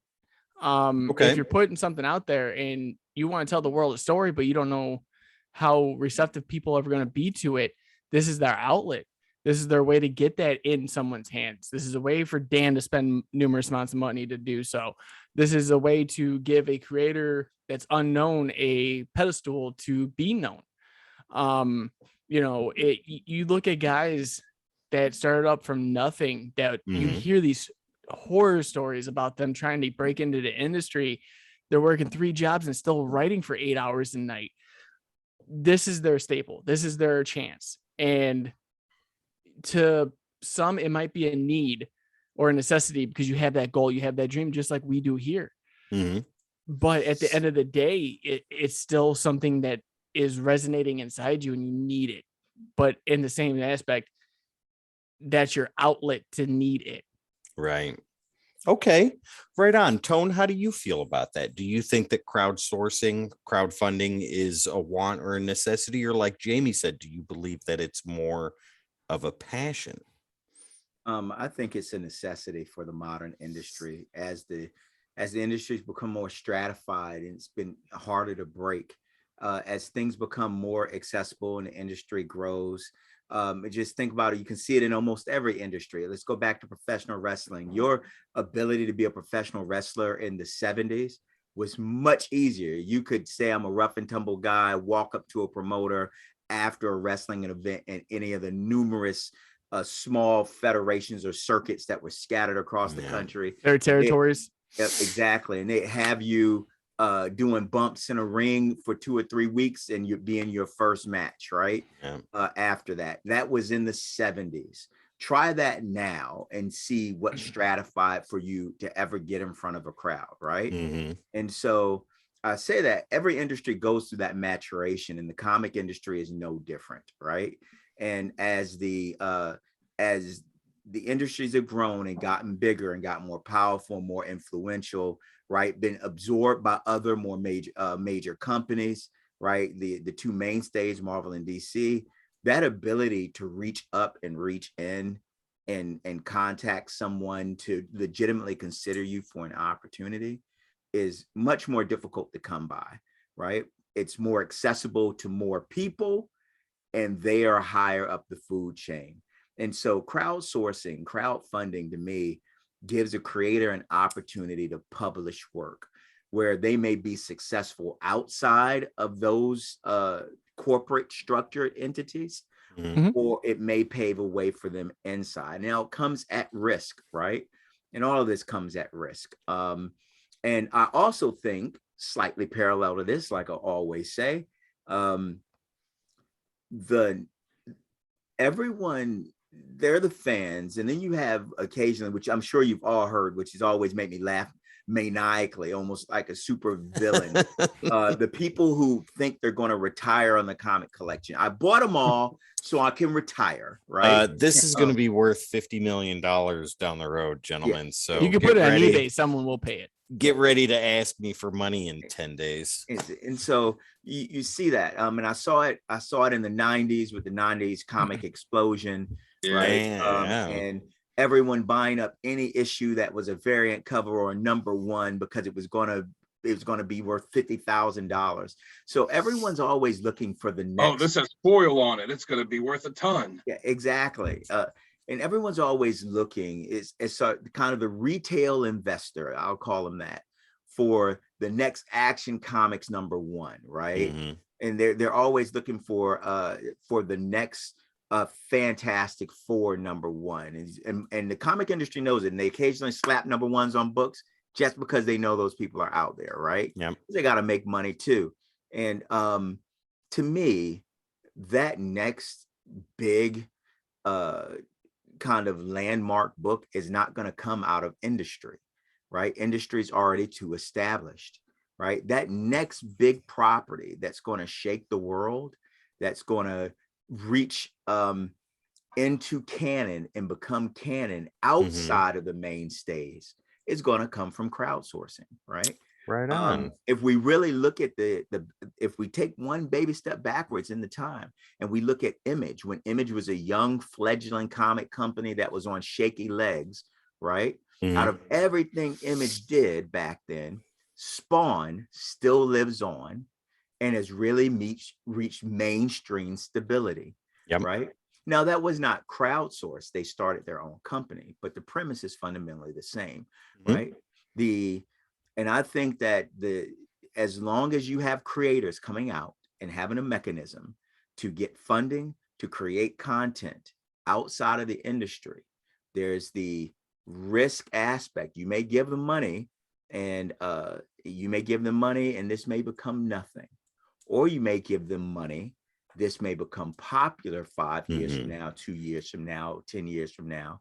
Then you could have the next Action Comics #1, right? Right Because on. nobody's looking there, right?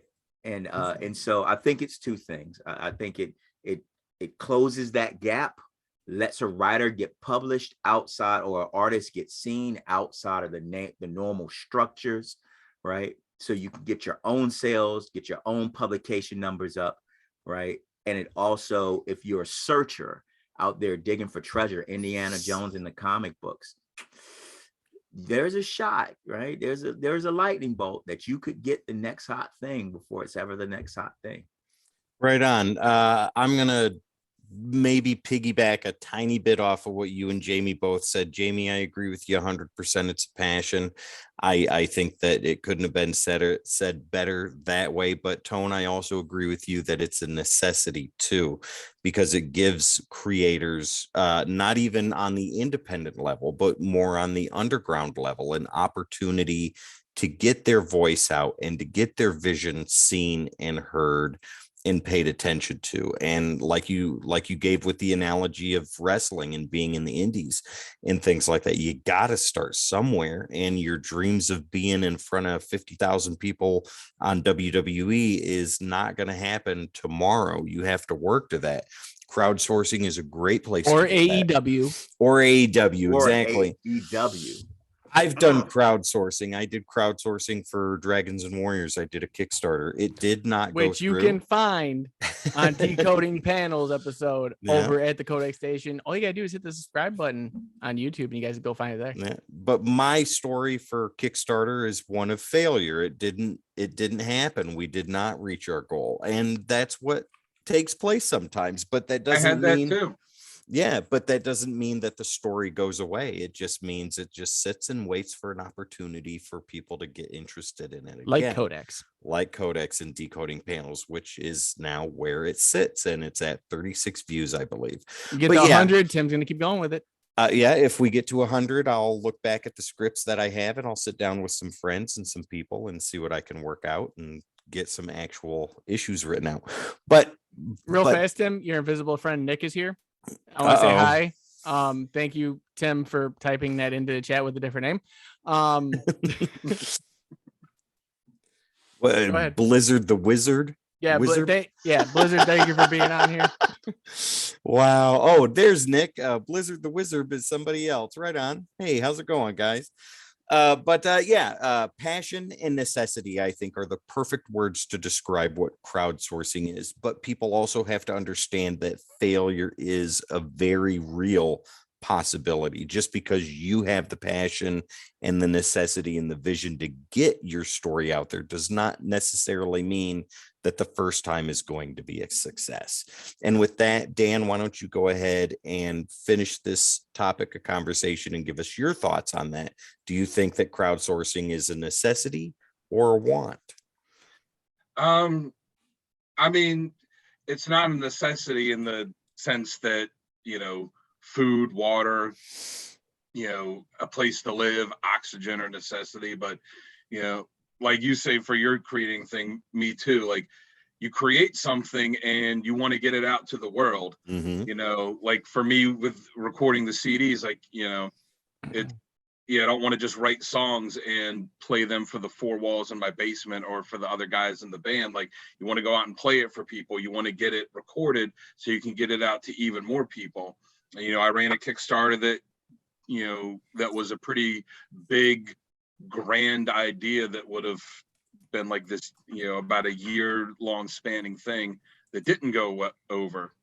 Then I did another one that did work to get, to be able to release a CD. So I was able to get that out there. Then another one to release a CD to get that out there.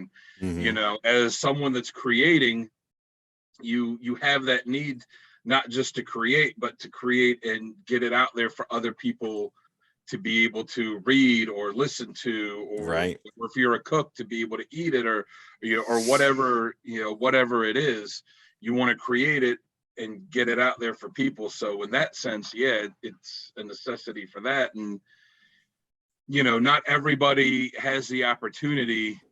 There's plenty of great there's plenty of great books that aren't published by the big company. There's plenty of great bands that don't have record deals. It's because it's not just about being good and having talent. You also have to have, and it's not just even really about the hard work too. Like, you have to have luck on your side, that you have to have the right person that comes across it and believes in you to get it out there. And now with having stuff with crowdsourcing, you don't need that one person as much. You can get it out there to the masses yourself. And then if that one person at a bigger company comes along and says, oh yeah, I dig this, then you can have that opportunity that you wouldn't have had otherwise. Right on. Well, I think that is a great place to call this 2+ hour episode to a close. Woo.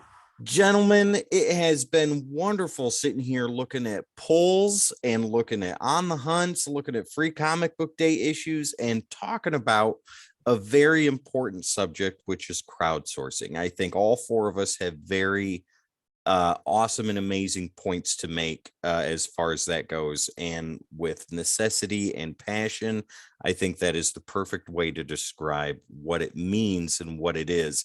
And Dan and I, we've been through it, so we know what it's like to do crowdsourcing. So with that being said, Dan from Comic Character of the Day, thank you very much for coming on with us tonight. Toughing it out, going through the marathon of 2.5 hours of polls and crowdsourcing. It's been amazing.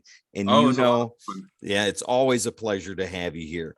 Very much so. I was gonna say, if I could just say one thing before you guys end it, not to end it on a downer, but as your background shows with George Perez, he just passed away. For me, he's one of my two favorite artists. I think everyone will let you know he's hugely influential in comics.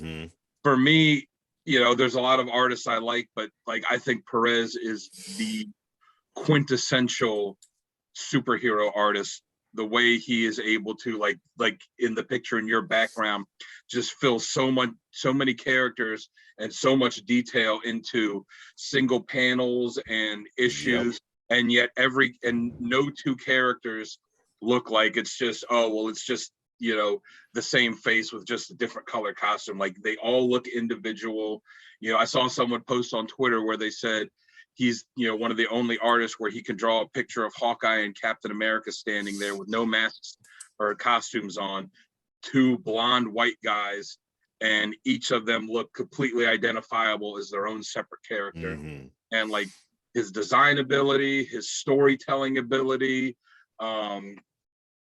it's just it was just amazing. And there was so many great books that he did, and characters that either would not exist without him or would not exist the way we know them without him. And it's just, and I never met him, but everything I've heard anyone say about him is he was just the nicest guy. And it's just what he's been going through with the cancer he's had for a while. It's terrible. It's a huge loss.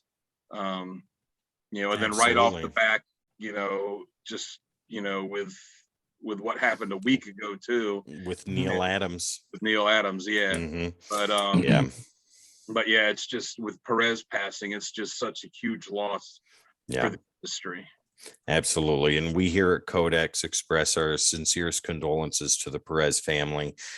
We know that it's a very trying time for you, and we give you nothing but space and respect. And just know that we here at Codex love George Perez in any aspect in the comics world that he's ever been in, whether it's through conventions or his artwork or the stories people have. He will live on. Absolutely. If you guys go through some of the older episodes and you guys see how I used to look into my closet, and you see above the closet, all my work is basically Perez. Well, think about it. He was drawing Justice League and Avengers at the same time. He was drawing Avengers and Fantastic Four, both books monthly at the same time. And then he left Fantastic Four. It's like, I'm going to draw Justice League and I'm going to draw Avengers. I'm going to draw the two biggest books for the two biggest companies, and I'm going to do them at the same time. And they're both going to look fantastic. Go ahead. Titan. Yeah, Titan, absolutely. The Titan, and his work will live on. And so Yeah. Well, one last thing on a lighter note, I want to thank Blizzard, the Wizard, for following us on Twitch, subscribing to YouTube, and also following us on TikTok. Thank you so much for that. You are the greatest of today. I appreciate it. All of us here at the station appreciate it. Helps us grow, gain community. Right. And it's a great community to be in, and we're so happy to have you. So thank you for that. Absolutely. Blizzard, welcome to the Codex Station. Wonderful to have you. Tone, before we get out of here, do you have anything you want to say to our wonderful audience that is watching right now? No, I just want to say thank you for being here. Holla at your boy, Tone Super, the sci-fi swordsman and sage gamer. Remember, we love heroes, and you are a hero. Absolutely. Jamie, you got anything to say to our wonderful audience? As always, guys, be kind to one another out there. You don't know what anyone's going through, and even making them smile for an instance can change the whole perspective of the day. Obviously, we're putting out so much content for you guys left and right. Guys, go check it out, from TikToks to YouTube to right here on Twitch. It's never ending, and I love every second of it because you guys are here to witness it, and we are going to build every single time, not just because of us, but thanks to you guys, our loyal fans and our community. So thank you guys from the bottom of my heart. I love every single one of you. Right on. Dan, once again, thank you so much for being a part of today's episode. It's always a pleasure to have you here. The marathon of 2.5 hours now coming to a close. Once again, guys, before we go, don't forget you can find us on all the socials, as Blizzard has done so thankfully. Thank you very much, good sir. Setting the standard. Instagram, Twitter, TikTok, YouTube, Twitch, and Discord. That is where we are. That is where you can find us. All you have to do is type in the Codex Station, and that's where we are. And don't forget, we are also on all podcasting platforms. If you don't like to look at our beautiful faces, you can listen to our wonderful voices. No matter how sophisticated they are. And put you to sleep. All you got to do is type in the Codex Station, and you will find us there also. Dan, once again, thank you very much for being on the episode today. You can find Dan on Comic Character of the Day. Also a great place to go on Facebook. My name is Tim. The guy down below is Tone. This wonderful guy over here below me, to the side, I can't even talk anymore. This is Jamie. We are Codex After Dark. This is the Codex Station, and we will see you next time.